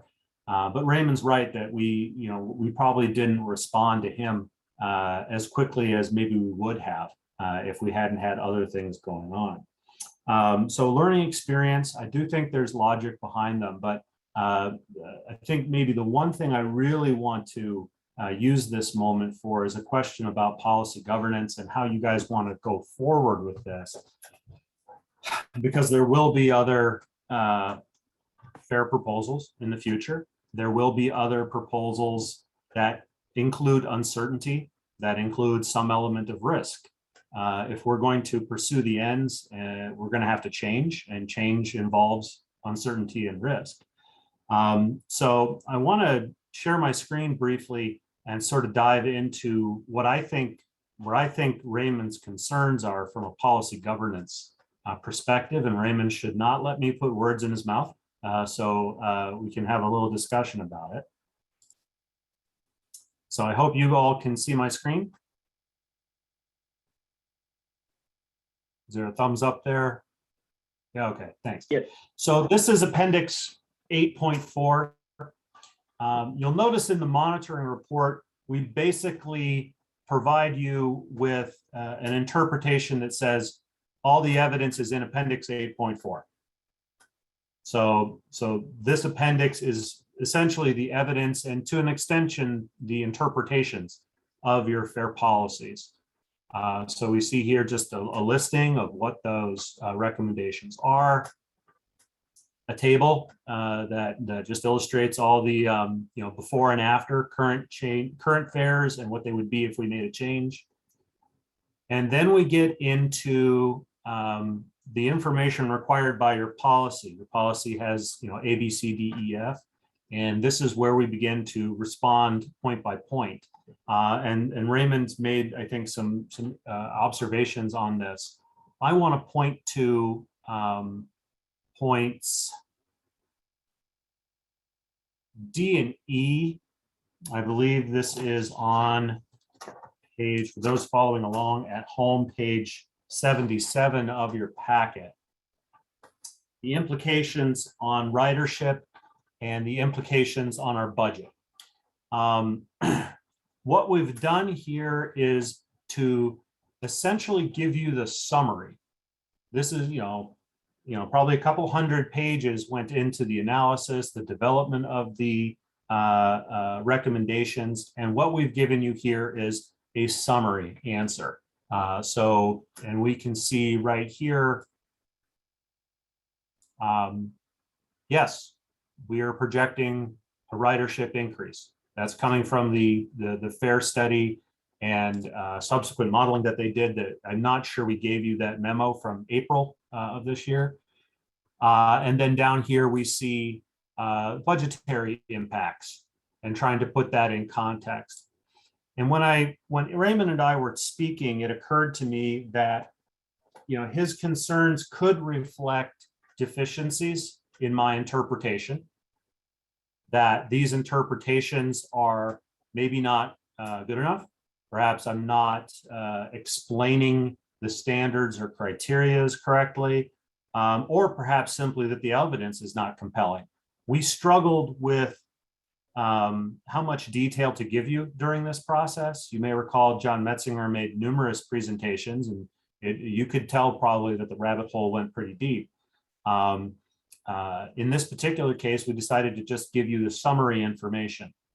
I am very interested tonight to hear from you as to whether or not this type of information is adequate, frankly, from an evidentiary point of view. Is this good enough? Because whether or not the interpretations are good enough or the evidence is good enough is solely a decision of the board. If you say it's good enough, that means it's good enough. And we're all sort of feeling our way forward in this process. None of us have done it before. We haven't done it before. We decided to err on the side of keeping it high level. But I think in retrospect, we were not able to answer some of Raymond's questions as we maybe normally would have in the past. So I want to acknowledge that, you know, he may have some points in that section of the interpretations or evidence not being compelling. But the one thing I do want to hear from all of you on is policy governance is set up intentionally not to get consensus from board members, except on, you know, matters of policy, and even then you vote. Policy governance tries to avoid the haggling that can sometimes come from trying to satisfy every individual's aspirations or needs, and sort of pulls you up to say, just set a policy, delegate, and then decide whether or not the policy is in compliance. We're all sort of feeling our way through this in terms of, have we hit the mark this time, or do we need to do a better job next time? And I honestly don't know. I am very interested to hear from you as a body this evening, whether or not these concerns that Raymond has raised, and he's got good, you know, he's made good observations on principle. I respond by saying $60,000 is too small amount of money to, it's not going to have a material effect on the deficit. So it's worth a try. Both are reasonable points. So I think the question is, do you want more information? Do you want more detail? Should we show our work in these sorts of things? Is that what it will take to provide compelling evidence? Or do I need to be more clear in the interpretations? Or conversely, are you fine with what's in this appendices? Either way, no matter how you decide on this monitoring report, and if Raymond makes a proposal later to not include the fare changes as part of the budget, either way, I will be restructuring the process. It clearly didn't work this year, not as well as it needs to. So we won't have a repeat of that. But going forward, I need to know what kind of evidence is going to be satisfactory for you the next time we bring forward these sorts of proposals. So with that, Mr. Chair, I'm very eager to hear how all of you feel about the monitoring report and the evidence that's been presented to date, and whether or not we hit the mark or if we fell short. Okay, thank you, Matt. I guess before we vote to accept it, and I'll let, when we do go to accept it, I'll let Raymond make his proposal. Any feedback for the staff, Matt, in particular about the process and the level of information detail given on the fare study that anybody wants to comment on at this time? Susan, go ahead. Just a question. Can we ask that staff monitor the number of, say, past sales, so we have some metric of understanding the point Mike made earlier about price elasticity? There's a guess being made that if we lower the price, we may get more participation, or the day pass, we may get some of the visitors to the community. Can I ask that when we are at budget approval or fare approval points in the future, we have some metrics to use, that when this decision was made, this was anticipated, or this was interpreted to have been some of the impact? I know it would help me, because as a regular bus rider, but whose fare was paid for by somebody else, I'm curious to see how elastic that pricing is, because I think we make decisions for people without information from them themselves. We're projecting onto them some value set, and I'm hopeful maybe we'll have some actual world impact that we could look at as a result of the fare change that we're about to vote on. I know I would find it helpful in the future to have actual metrics to look at the impact. Thank you. Yep. Matt, you want to respond to that, or? Oh, sure. Absolutely, we can do that. It's just a question of how frequently. We do have, as Dina was saying, baseline data from before the pandemic. And yeah, absolutely, we can monitor these things going forward. The visitors pass is a great example. If we drop the price and, just it doesn't sell, that's a great example that, maybe this is something we can just do without. Mike? First of all, let me make a comment about a visitor's pass. It obviously, really, anything like that is not just driven by the in terms of the ridership by the price. Visitors pass, for example, visitors would need to know about it and know how to use it. And I don't think that has been put out to visitors very much. I made comments earlier that I won't repeat, but let me just mention one other thing. I think there's a couple of things that makes this discussion very difficult at this time.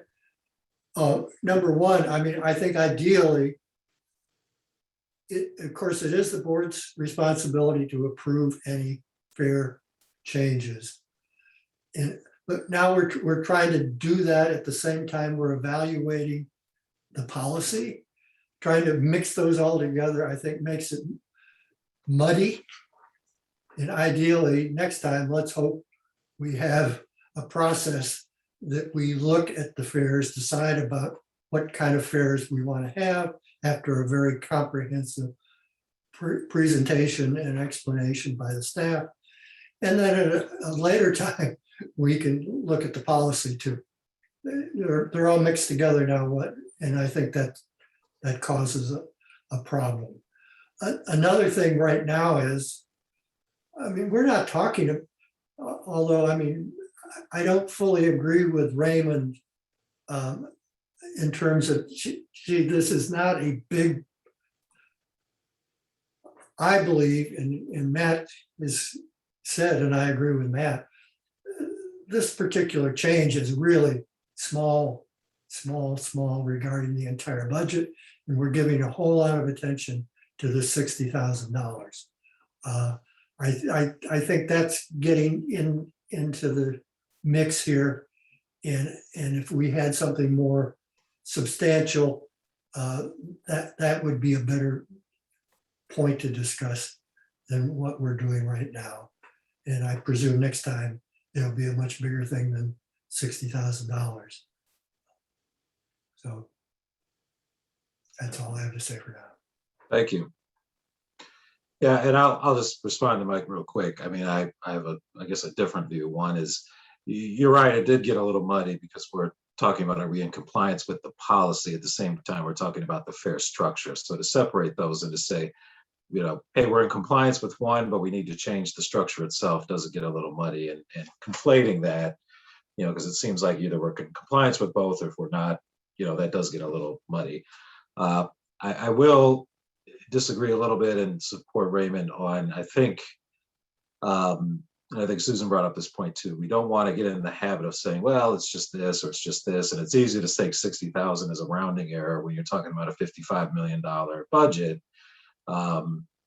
However, we don't want to wait until we get a $20 or $2 million problem before we say, well, we got to fix the problem now. I think, the process has got to be in place so that we don't get to that point. And I don't think we want to wait till it's a major headache and then say, well, we got to redo the problem and then we got to go back and fix this as well. I think this is probably the opportune time to address it and to respond to, while we don't have a major headache on our hands, it's not at a crisis mode. I guess the response to Matt, I think to me, and I'm just speaking for one person, in terms of the level of detail provided, I don't remember seeing any price elasticity or demand elasticity here, or any kind of regression analysis, either a multilinear regression analysis, anything like that.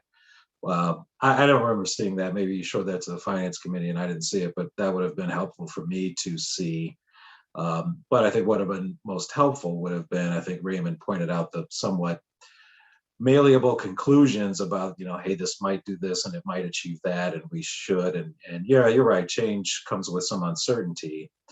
But when we are depending on driving this, I mean, it would help to at least say we have a certain percentage of, through our price elasticity or demand elasticity model that here we're showing to you, we have a high level, strong level, moderate level of confidence that we will drive more revenue than it will cost us, and that will be offset by what we're doing. So I would stronger conclusions backed up by more,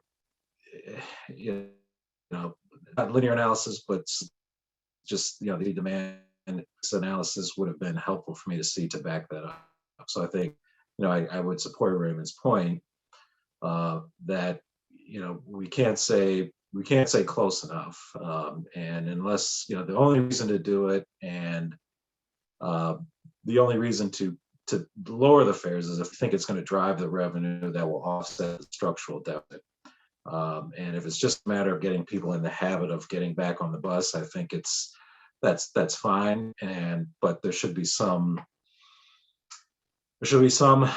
backup and some evidence to show that, hey, we'll take a loss leader on this, but we will recover, break even, and then get ahead in a certain period of time. And that modeling would be good to see. Anybody else? Jesse? Thank you.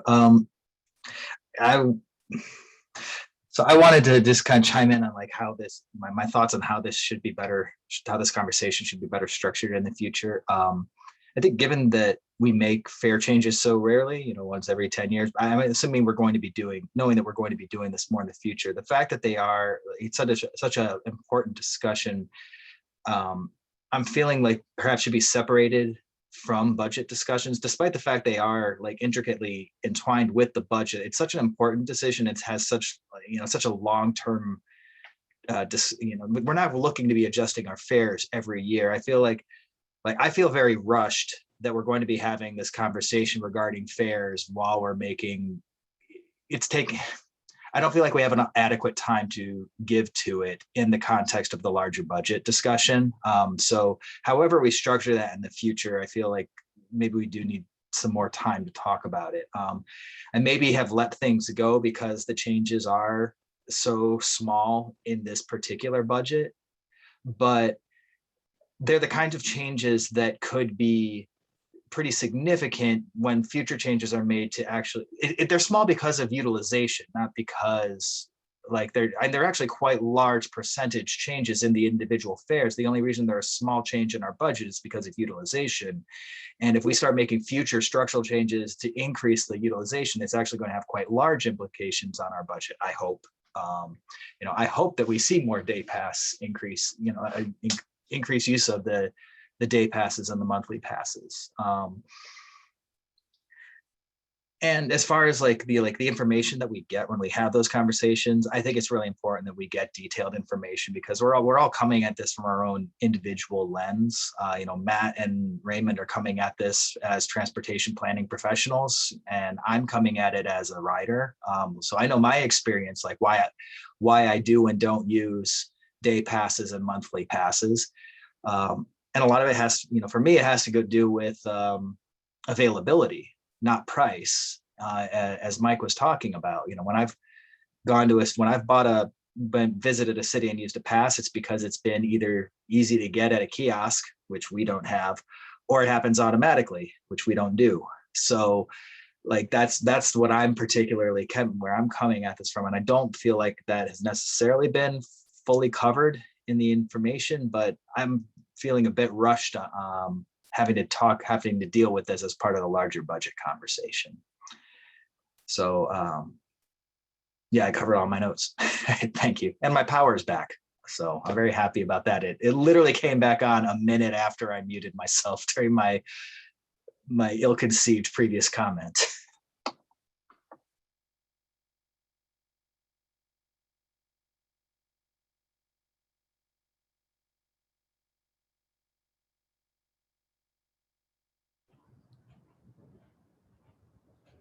Raymond, go ahead. I think Eric lost his internet maybe. One of the things that I described this to Matt on one of my phone calls is this feels a little bit like a self-inflicted wound, right? I am not aware of a huge outcry for us to change our fare structure. The fact we haven't changed it in 10 years kind of also lends itself to that. I do believe that there's merit in changing our fares. I think some of the things that we set out to accomplish as part of this are worth pursuing. You know, streamlining and simplifying our fares is good. Making sure we address any inequities in our fares are very good as well. So those should definitely be pursued. And by all means, I'm not trying to stonewall this effort. I think it is something we should pursue. Matt, I do want to recharacterize how you made my comment sound. I don't want us to address all 20 at once either. What I want is a game plan for how we address them.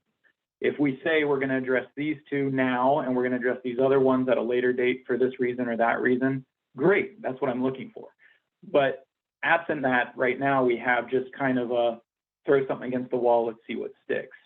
And I just feel like, you know, my very first board meeting of, when was that? May of 2019, I guess, was when we were told of, or at least that's when I first heard of the structural deficit. So it's been beat into my head ever since. And the fact that we're proposing a fare structure that, again, it's nominal, but to me, it's the principle of the thing, that if we are making changes on our own accord that are going to further exacerbate that. I mean, $60,000 a year, yeah, that's not a lot, but that first year when we hit our structural deficit is $140,000. You know, just a couple of years of that change actually pushes that back a year and pushes it back a little further and further. So to me, it's just the principle of the thing of, what is it we're trying to do as a board? What is it we're trying to accomplish with our fares? What is it, you know, and how does that relate to the service we provide?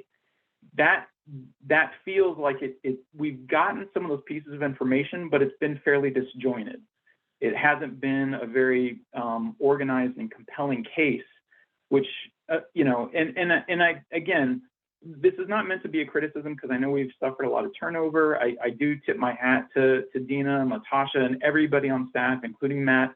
This was a difficult time, but I just feel like this feels like something we can wait on. We can address it later. We can kind of think through it a little bit more. We can make sure that, you know, which ends it is we are actually pursuing versus which ones we're not as part of the fare change. I think all of that would be worth having the conversation on the front end so that we can align as a board and then give staff the blessing to go forth and conquer. So that's kind of where I'm coming from on this. It just doesn't feel like the right time and the right initiative. But we should definitely pursue fare restructuring at some point in the future once we have kind of a better strategy on.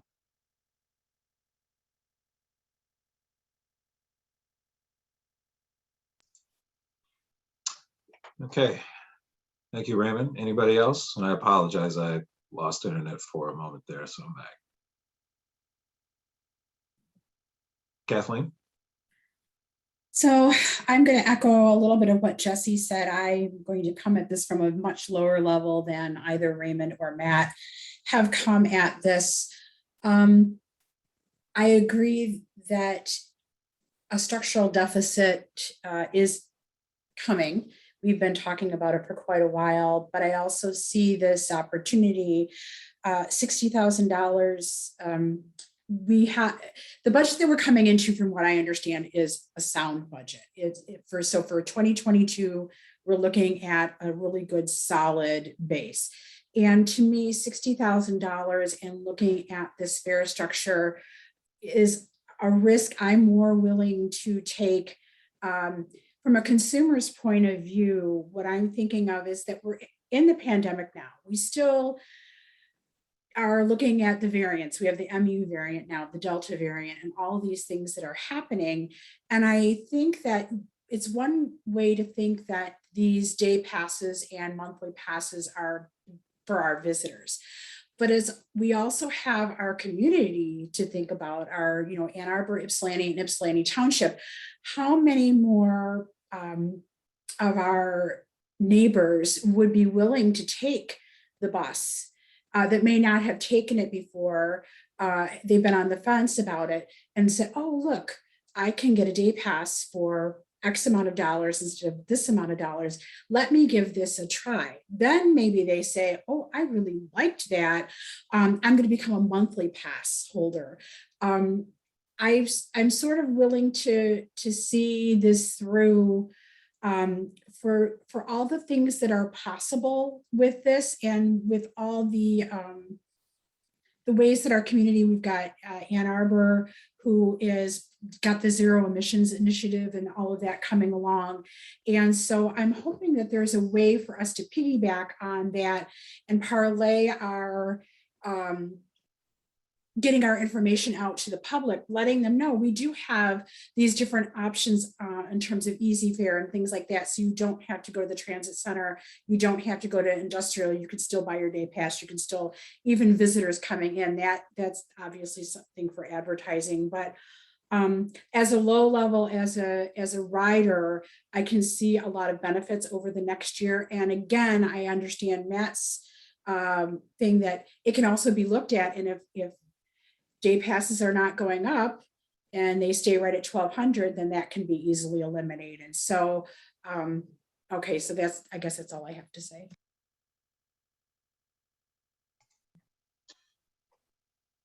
Thank you, Kathleen. Anybody else?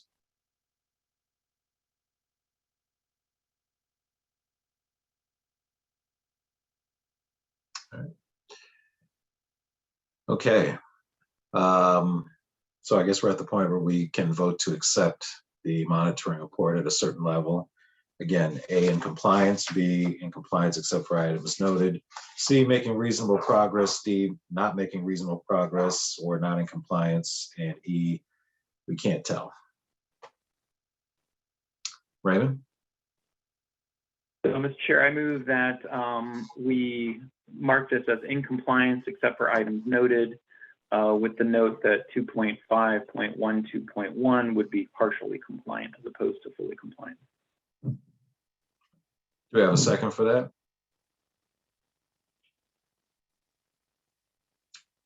All right, Jesse and Susan? All right, we'll put it to a vote then. I have a question before we vote. Sure. In compliance except as for items noted, does that refer to items noted in the report or items noted in the discussion, like what Raymond has noted? I've always interpreted that as noted in the report. You're correct. I won't speak for Raymond, but I think it means as per the discussion of the items that Raymond brought to our attention. So as in terms of partial compliance with 2.5.12.1. Raymond, you want to add anything? That's, again, I'm open to suggestions if there's a better course of action, but that's how I envision to best address kind of the thoughts that I brought to the attention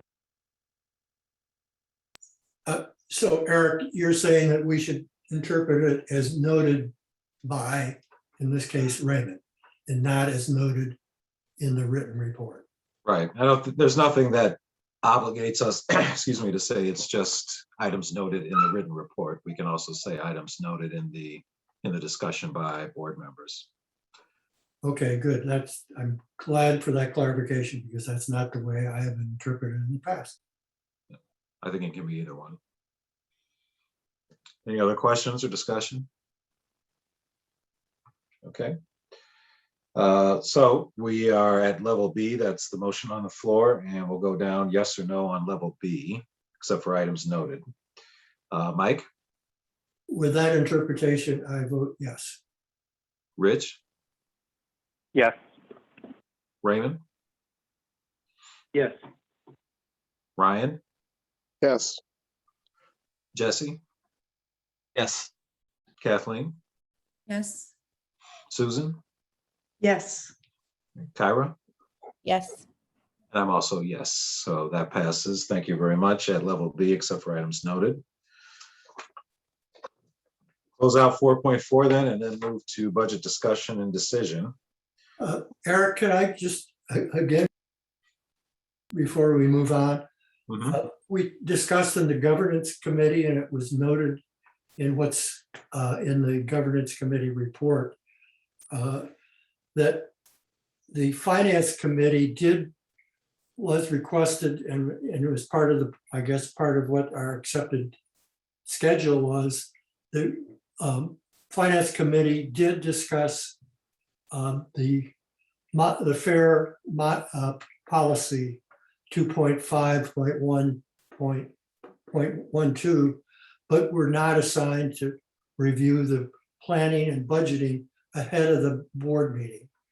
And I said in the governance committee, I thought it was more appropriate for the finance committee to review planning and budgeting compliance ahead of the board meeting, and perhaps make a recommendation to the board after a thorough review of that, and not so much on the other one, the fair.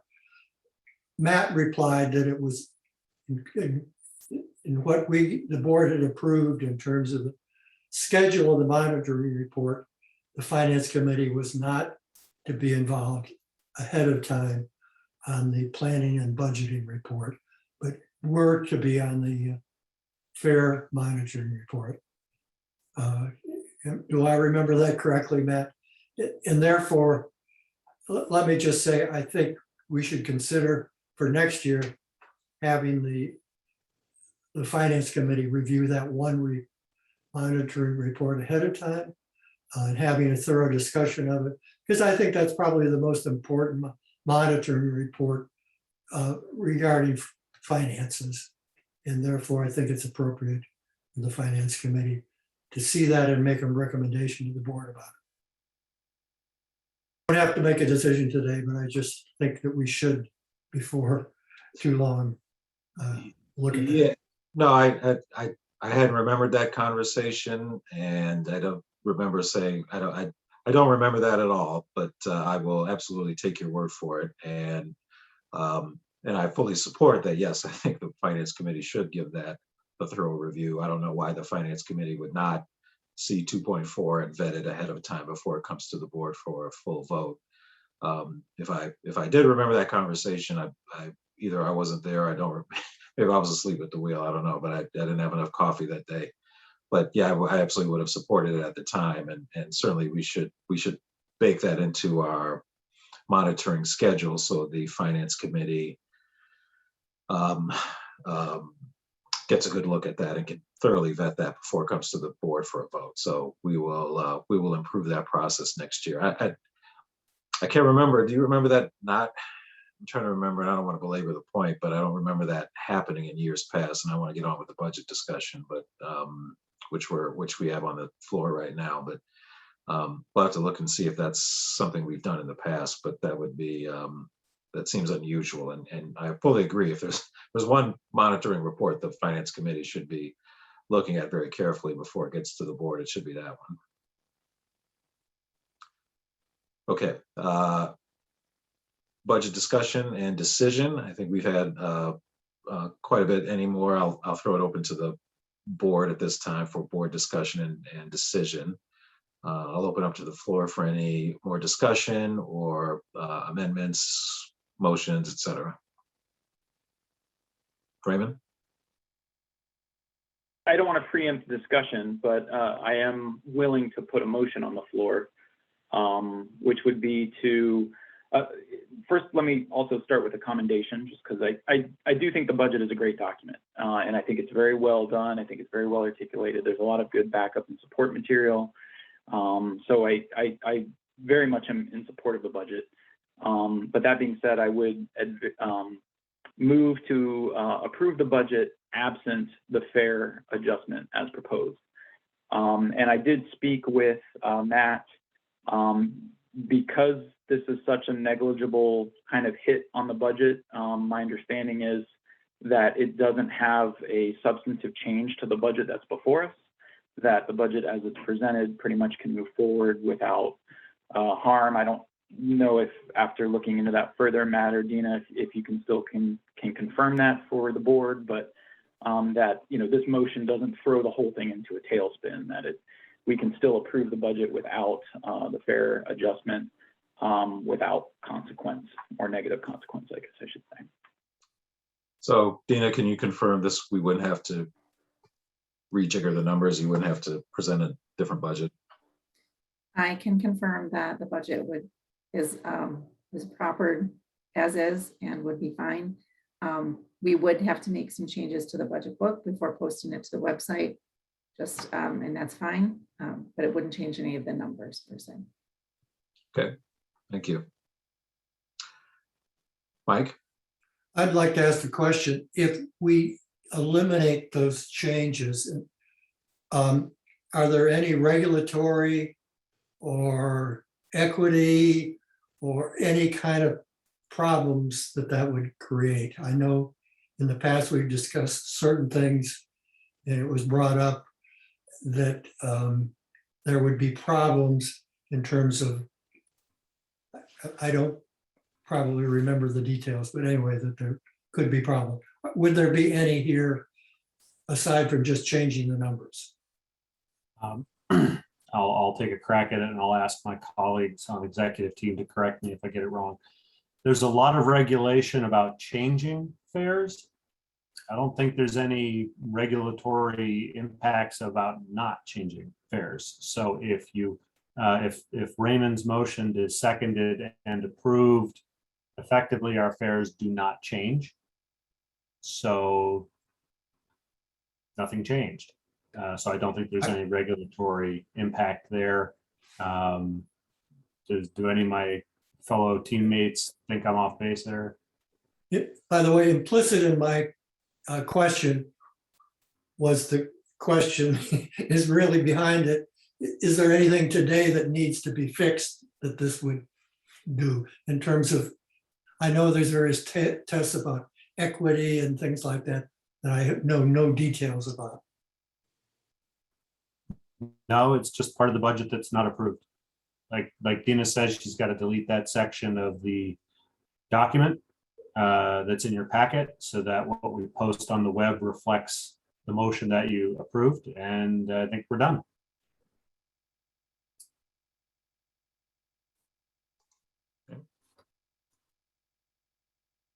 Kathleen? So my question is, if we were to take Raymond's suggestion and make a motion to, and approve the motion to remove the fares from the budget as itself, are we just removing it altogether and the discussion is tabled and that's it? Or are we going to look at this further for further discussion in October and continue to look at this fare study? Because I find that there's merit in this, and I think that it merits more discussion. I just don't want it to be removed and forgotten. So could I get some clarification on that, please? Yeah, I mean, I think procedurally, if we vote to move forward with the budget today without approving the suggested changes to the fare structure, you know, we will continue to look at this through the Finance Committee who's taken it up. And then I think some of the concerns or the concerns that Raymond and Mike have, who are both on the Finance Committee, have raised today would be put to the staff for Matt and Dina to respond to and lead our response to things like, you know, the game plan for implementing some or all of those 20 suggestions, et cetera, timing, rollout, you know, more data, et cetera. That would all go back to the Finance Committee for further vetting and study and evaluation. And when the staff feels that it's ready to be presented, you know, and the Finance Committee has kind of made the recommendation that it comes to a full board for approval, then it would. But it would not be forgotten about. I mean, we're leaving that in the charge of the Finance Committee to take that up. Mike? I just want to make one thing clear. Even though I had some criticism about the process, I'm willing to take the recommendation of staff to make these changes. As I said before, they do go in the wrong direction. On the other hand, I think trying to make changes that are this small financially at this stage is probably not something I would support. Even though I heard Dina say that she would find other places in the budget so that it really wouldn't change the numbers, it would just change the description of the budget. But anyway, I would not personally support that change that Raymond is proposing. I just want to make that clear. Jesse? Thank you. I'm not opposed to tabling the discussion of most of the fare changes, even though I do tend to agree with them. I would like us to consider leaving in the removal of the surcharges for the night ride and holiday ride services, since those seem to be more of an equity issue. That, not so much geared toward providing, driving up ridership so much as this is identifying a charge that is applied to certain people based on where they live. I think that's something that we should address right away.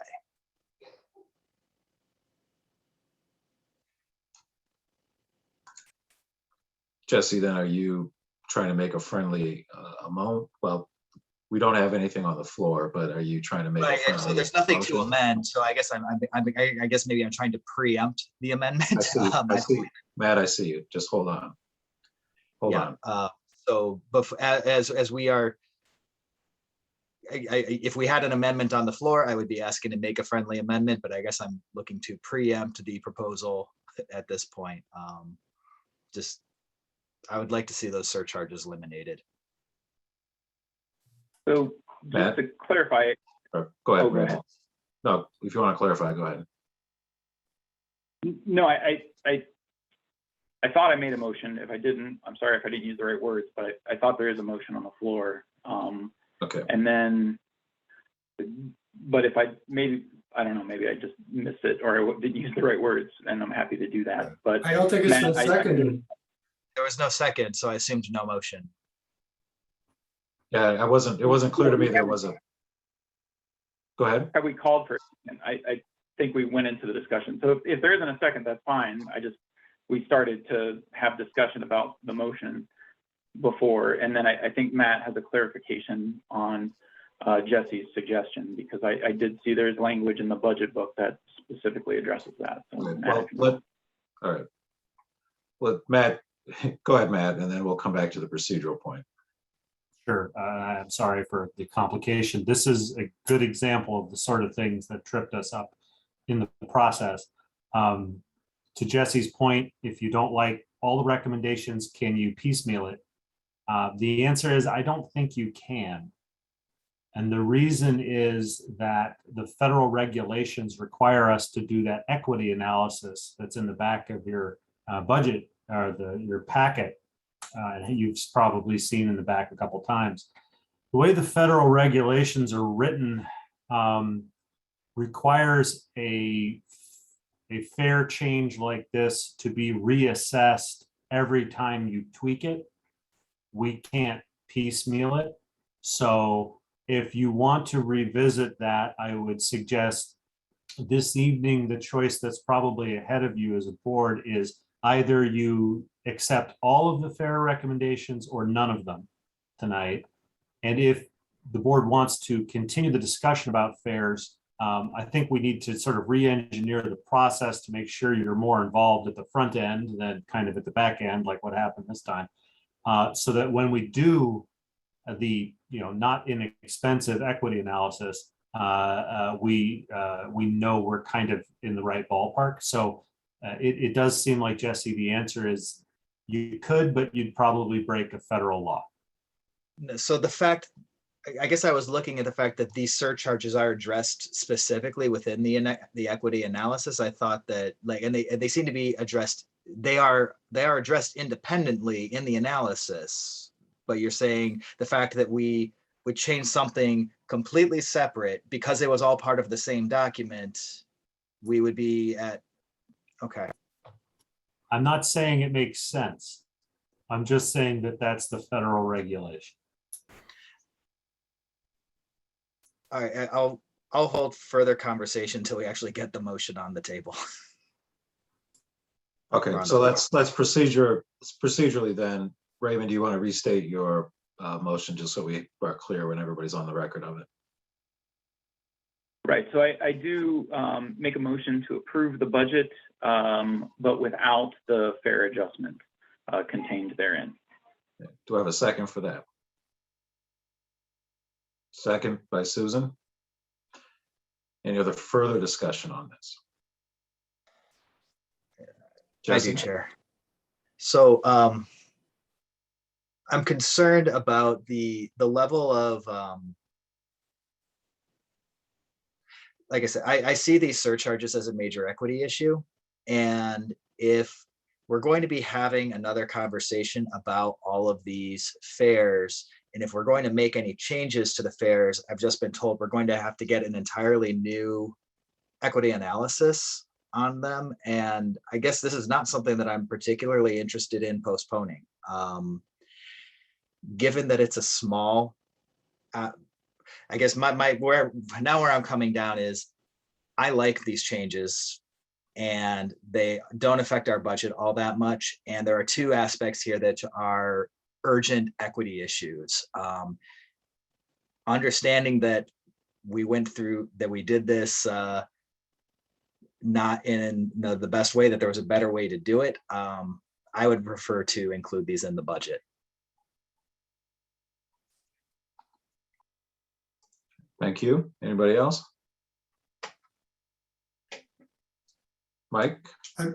I may be repeating myself, but I just think this is not the right thing to be doing and the right way to be doing it at this last minute, to make a change like this that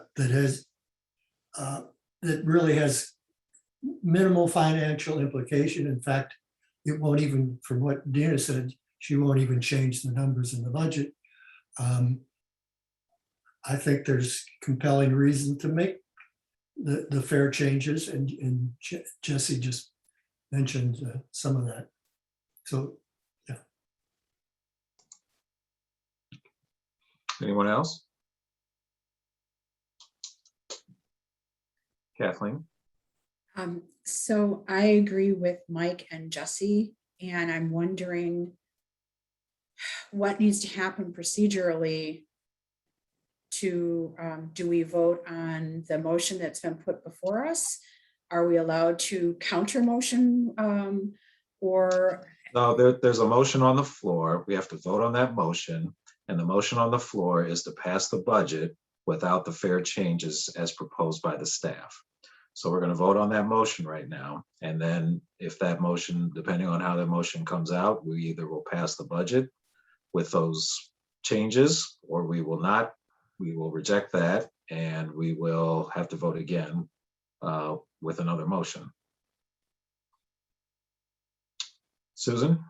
As a follow-up to Kathleen's question, if the fare changes are removed from the vote tonight, given that there's no impact to budget, it is possible, as I understand this discussion, to bring this question back to the October meeting, or certainly to a later meeting for action by the board. So it doesn't mean that we've killed it. It just means that there's the possibility for this to be revisited, perhaps on a less short timeline. Give it a little bit more discussion and then take a vote. Is that correct?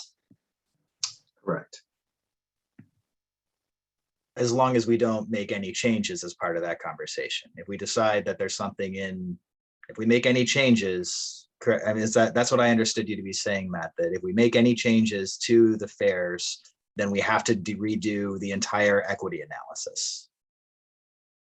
We can't change one thing without in effect changing the entire proposal. So if you're going to consider a change to the fares, like for example, only eliminating that surcharge for night ride, holiday ride, If that was the only change under consideration, then we could do a very focused equity analysis of just that one change. And that would sort of check the box from a federal point of view.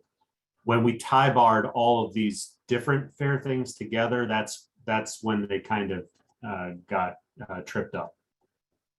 So if we were to decide like, well, okay, we like everything, but the 30-day pass really should be, should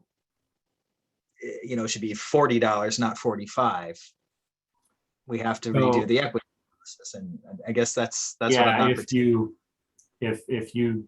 If Raymond's motion was otherwise tonight, and he just wanted to drop one of these charges by $1, yes, we'd have to redo the entire equity analysis. This is part of what tripped us up was how complicated this got. Susan is broadly correct. There's nothing stopping this from being brought up in the future. I might suggest that we take a minute to just sort of figure out how the process should work, because we don't want to be doing 10 different equity analyses of different iterations, because it's expensive. We kind of want to get to what the board would find acceptable and then do an equity analysis of that as part of that discussion. So if you're not going to approve all of them tonight, I would suggest we just revisit it at a later date. But that process discussion is not for tonight. So we're not going to do that tonight. We're voting on a budget tonight. Also, I don't think we want to be looking at doing another fare change in a couple of months. I'm sure that's not something that we want to impose on the ride to do. It's got to be costly just to put out the information and confuse people even more. I think that should be a consideration too. I would agree, it may, but at the same time, I would rather get it right than do it. Well, I would rather do it mid-year, fiscal year, and get it right than rush this in a process that we're not happy with just because we don't want to go through the process again. Anybody else?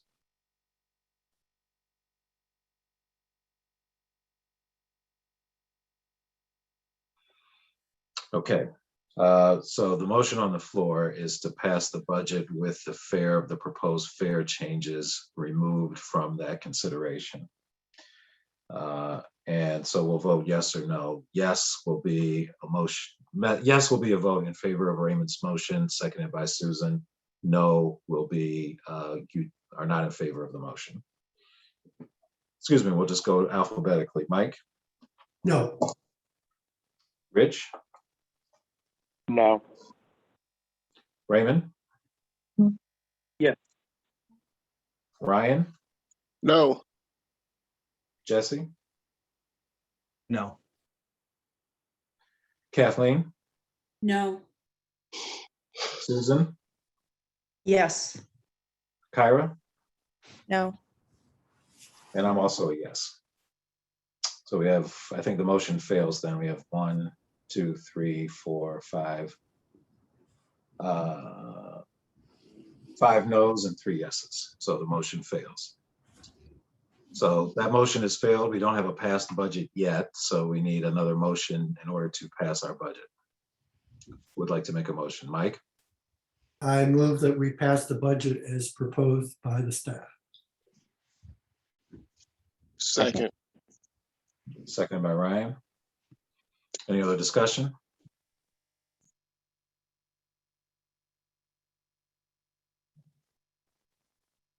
Okay, we'll then vote yes or no for Mike's proposal. Mike? Yes. Rich? Yes. Raymond? Yes. Ryan? Yes. Jesse? Yes. Kathleen? Yes. Susan? Yes. Kyra? Yes. And I'm also yes. So the budget is passed and we'll move forward with that. Thank you very much, everybody. Great discussion, and we have a budget in place. Thank you. We'll move on then to section 5, strategy and operational updates. We'll turn it back over to the staff to give us reports out. 5.1 is the service restoration update. It's a verbal update by Mr. Smith and Mr. Yang. So I'll turn it over to those two to lead us through that. Good evening, Mr. Chair. Thank you very much. At the last, I believe it was the last service committee meeting, I was asked how we were doing in terms of recovery with the new service. We do have the monthly numbers in, but it's the month to factor in. But what I can tell you about August of 2021, we had 189,000 trips. That is an 87% increase from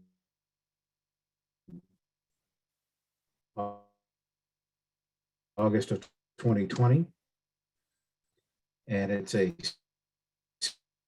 62% decrease from August of 2019. The standard quarterly report will be coming in 2 months, and I'll be able to give more detail then. Year, thank goodness, but nowhere near where we were prior to the pandemic. Provide service under our contract, and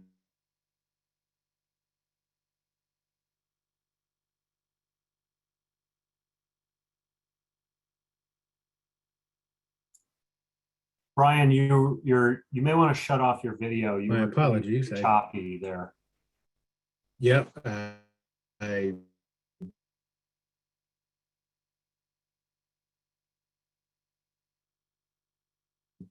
just disappeared and came back. Am I any better now?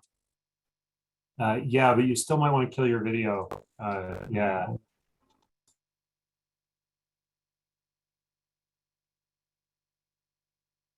Okay.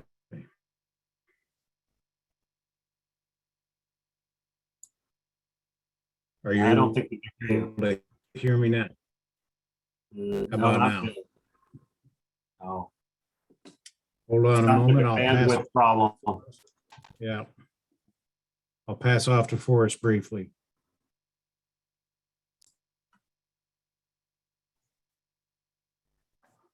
Forrest, anything to add? All right. Okay. Good evening, everybody. Anyway, so as Brian mentioned, in August, our ridership went back to roughly probably 40 to 50% of a pre-pandemic level. And then after we implement August, the new service plan, for the last 3 weeks, we see the ridership at about a 60% of pre-pandemic level. So that's kind of a little bit better than what we projected. I remember we talked about ridership projections last board meeting. I think a little better. You can definitely tell after the students coming back in late August, beginning of September, certainly the ridership recovered quite a bit. Because before August, I would say roughly early summer, we only had 20 to 25% of pre-pandemic level. So now it's almost double. I mean, just based on the first 3 weeks data. Hopefully that will, get better in the next few weeks and stabilize. We'll slowly see ridership coming back. So that's all I want to say for the service recovery plan. Thanks. Thank you. Brian, you want to try one more time? Anything to add? Nope, that actually summed it up. Hopefully you can hear me well. And apologies for the connection problems. That's all right. Thank you. 5.2 long range plan update. We'll go back to Mr. Yang for that. Well, thanks, Mr. Chair. I will share my screen with the project schedule. So can you see on my screen with the Gantt chart? Okay, Yes, we can. Great. All right. Anyway, so I just want to mention, the process. This is a kind of a long range plan project schedule. I mean, I didn't show 2019. The process began in 2019. We did some public engagement, and then of course got delayed due to the pandemic. So then we resumed the process early this year. As you can tell, we got 4 phases for this project. Phase 1, basically a guiding framework. Phase 2, technical analysis. Those 2 phases are complete by now. And then we're in the process to develop scenarios. So on October 6th, I believe we set up October 6th, another special board meeting. You will have an opportunity to review those plan scenarios and provide your initial feedback.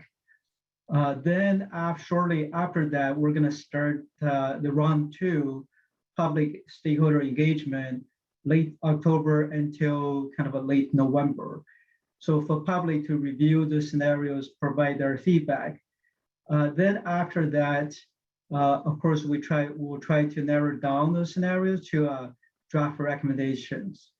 And then we'll go to public stakeholder review early 2022 before we finalize the plan. So current schedule, we show the draft plan will be available for board review in March, and then for board approval in April. Of course, this timeline is kind of our, based on the progress we're making, is subject to change. So I hope you will get your feedback, and I hope we can send you the package a few days before October 6th for your pre-review, and then you can provide your feedback at the next special meeting. So that's the quick update for the long-range plan. I would be happy to take any questions. Thank you, Forrest. Anybody have a question for Forrest on that?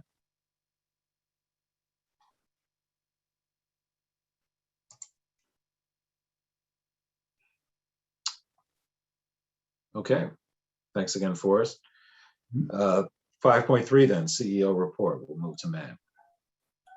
Sure. Thank you, Mr. Chair. Just a couple of notes. D2A2, the Detroit to Ann Arbor bus service, will restart on October the 18th. So this is wonderful news. Direct service from the Blake Transit Center to downtown Detroit, I think Cass Park near the stadium. So good news there. Thank you to our friends at the RTA. The state budget, there's an agreement in place between the House, Senate, and Governor. So the state budget looks like it's coming in not at the last second, so that's nice. My understanding from preliminary looks is that nothing in the transit budget was harmed, and there might be some nice things in there, small. We look forward to bringing you more information as we learn more about that. But hey, nothing bad, so that's good. The federal budget discussion continues to be a Ouija board sort of experience. Major bills on infrastructure and then a larger omnibus bill appeared to have been tie-barred by the Democrats. It's not clear if they can clear the Senate with either or both. So time will tell on those things, but at least at the state level, things are looking fairly good. And yeah, that's all. Thank you. Any questions about that? Jesse? Yes, I had a question about the, I just lost it. The fresh air kits. Is that for like COVID related ventilation in the buses? Brian? Yes, it is. And so if they're 50% complete and the weather's starting to turn, I'm wondering what what are the prospects for that? You know, we had little signs in the back of the buses saying, you know, leave this, do not close this window. But as the weather is getting colder, those windows are getting closed. Do we have concerns about airflow in the buses with the weather getting colder if the kits aren't getting installed? So we are making progress. We haven't stopped putting them in. They do require some fabrication by our staff. There are some buses that don't have them as an available option. Those are the oldest ones that we have. But I can get an updated number for service committee on where we're at today. I'm confident they've gone over the 50% and we'll have 100% of the available ones installed. We can also take a measure of making it so the window cannot close. We have avoided doing that to prevent any damage because trying to force it closed can damage the mechanism. But that's another option that we could explore, particularly for the ones that we have found out that don't have the fresh air kit as an option.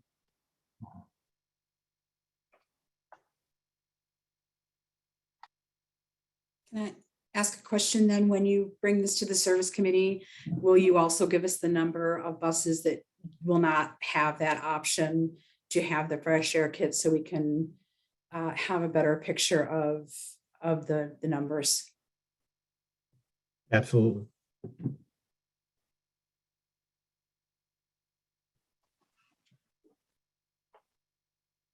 Any further questions? Okay, emergent business, section 6. Any emergent business? It's not on the agenda. Closing items, we've got topics for next meeting 2.3 and 2.11 on the monitoring schedule. I'm sure probably some other things, maybe the millage and some other things might come up as well. Anything for topics for next meeting that anybody wants to discuss? All right, then we'll move to 7.2 public comment. And we will open it up for members of the public to address the board for up to 3 minutes. Again, if you are joining us by Zoom, please hit the raise hand icon. If you're joining by phone, press *9. And sadly, for the last time, Mr. Book, I'll ask you for the last time, is anybody waiting to address the board? Thank you, Chairman Mahler. Yes, we do. We have Mr. Jim Mogensen. Mr. Mogensen, you've been unmuted. Yes. Well, the first one I want to say is thank you, Mr. Book, for your service. You've been you've really been helpful to a number of us who participate often in this, and we will miss you. The second is relating to a couple things relating to fairs. A while back, I observed we have the third-party fairs and the people who are paying their own fares. And at one point, I created a thing called association and application. So people who are associated with certain groups, the university, and to get downtown, are able to utilize public-private partnerships to subsidize their fares. But if you are a low-income person, you have to apply. And if you and the application process is difficult, and the numbers are lower than you might think from income levels, and you get 50%. So there's this dynamic that happens as you're moving. Keep that framework in mind as you're moving forward. The other thing is some of the unanticipated kinds of things. So if you raise regular fares, the paratransit fares also go up. And when that happens, I do happen to know when that last happened. Yes, it was a long time ago. A number of my friends who use paratransit had to dramatically reduce their activity in the community because their budgets weren't elastic. And finally, the narrative relating to TheRide, and there's a good point here. I remember way back when, and it's actually a little bit before my time, former staff person Chris White was in a meeting with some folks who were looking at things that needed to happen to help senior citizens in the community. And he agreed to start to help. And then eventually that became senior, I think of it as the senior cab ride. The reason I bring this up is we're having this conversation as if ATA has to fund everything. And I think it would be a good idea to think and go back to some of those original partners, the senior 1AAA and the Turner and some of the other folks in the community and the county to see if there are ways to incorporate them in other budgets to help make that move forward, because the need for seniors to get around in a way that does not, that has that option is not unemployment. Thank you very much for your time. Thank you. Keith, do we have anybody else?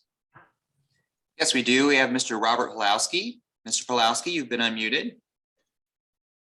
Good evening, everyone, again.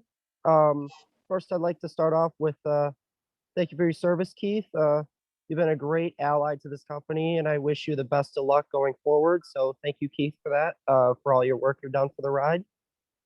Second thing I'd like to mark off is thank you for all the progress. I like the progress with the service restoration and the long range plan. So thank you to Brian and Mr. Yang for that, all that hard work they put in for the progress they put in for the long range plan and the service restoration. D2A2, I'm glad to see that back up and running again. I was there when they made the official notice at the RTA board meeting last week, and I was very excited to hear it was coming back October 18th. So I'm glad to see D2A2 running again, and I'm giving big thank yous to the RTA for working as hard as they could to get it running again. But let me clarify on Mr. Carpenter's point on Cass Park. It's actually Grand Circus Park. The stop is actually just north of Washington on Clifford. It's kind of in a weird spot, but hopefully they can get that fixed soon.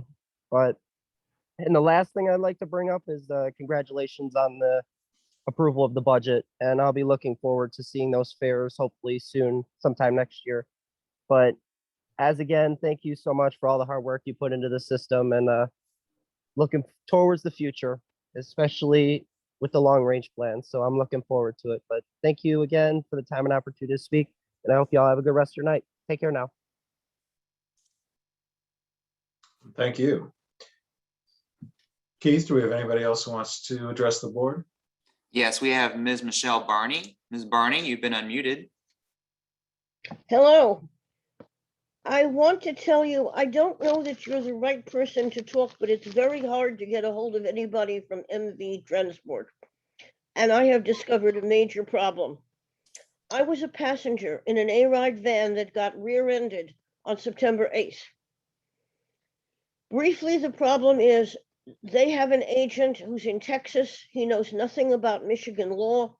He referred me to the agent. I called, I wanted to be sure I could be covered for seeing a doctor. I was very sore and limited activities because of the back and forth.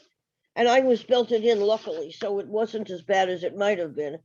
But they referred me to the rear enders agent, Farm Bureau in Michigan, who called me and explained that they are not responsible anymore because of the Michigan law change last year, that the rear end person is not automatically responsible. And we've gone back and forth with Mr. Michael Buxton, who is the MV Transport safety official.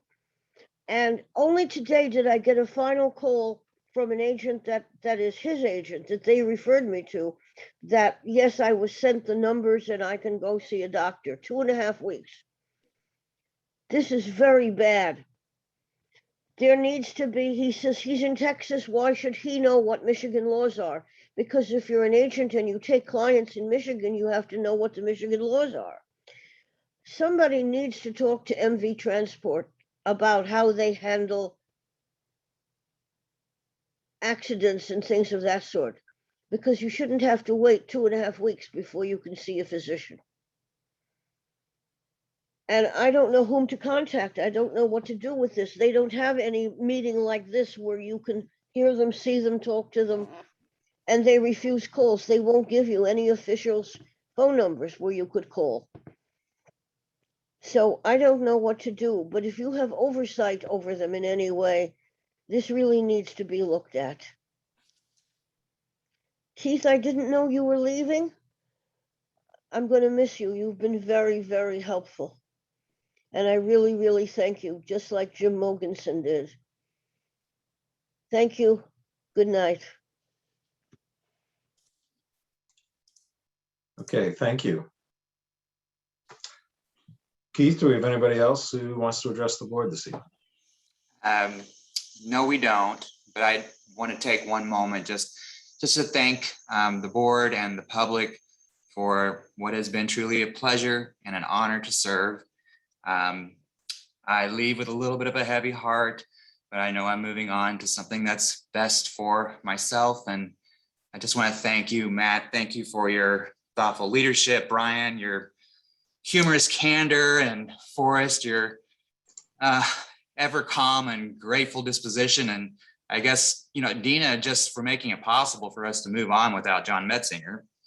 I also want to thank some of my colleagues, Karen Wheeler, Kelly Reynolds, Kevin Zalowski, Zelazny, Lisa Hemphill, and also Mike Blackston. Thank you once again. I think that TheRide is an exemplary steward of the traveling public, and it's truly been a great pleasure. So thank you. Thank you, Keith. The pleasure's been ours. So best of luck to you and your loved ones. And with that, I think we need to go into closed session. We have that on our agenda. So I need a motion to go into closed session at this time to close out the public meeting and go into closed session. Moved by Kathleen, supported by Mike. We'll go down the list. Yes or no, Mike? Yes. Rich? Rich, you're on mute.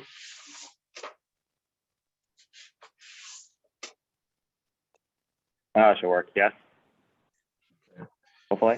Does that work? Yep, we hear you. Raymond? Yes. Ryan? Yes. Jesse? Yes. Kathleen? Yes. Susan? Yes. Kyra? Yes. And I'm also yes. So I think the link was provided earlier today or yesterday from Keith. So please use that link to go and leave this meeting and go use that link to go to the closed session. So we'll see you in a minute over there. Thank you.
This is the last bit.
Okay, I think we got all 9 of us back. So the closed session is ended. We are back in the general session. I think I made one misstatement when I mentioned that Raymond's motion to adopt the budget without the fare changes was defeated 5 noes to 3 yeses, and it was actually 6 noes to 3 yeses. So just for the record, I'm clarifying that. I guess we're back in public session, and I just need a motion to adjourn. Jesse, seconded by Kathleen. Motion to adjourn is on the floor. Mike? Yes. Rich? Yes. Raymond? Yes. Ryan? No, let's do another closed session. Yes. Jesse? Yes. Kathleen? Yes. Susan? Yes. Kyra? Yes. And I'm also a yes. So thanks, everybody, for your participation. Have a good evening. And thank you, Keith. Us happy trails. Thanks, Keith. Bye-bye. Thank you, Keith. Good night, everyone.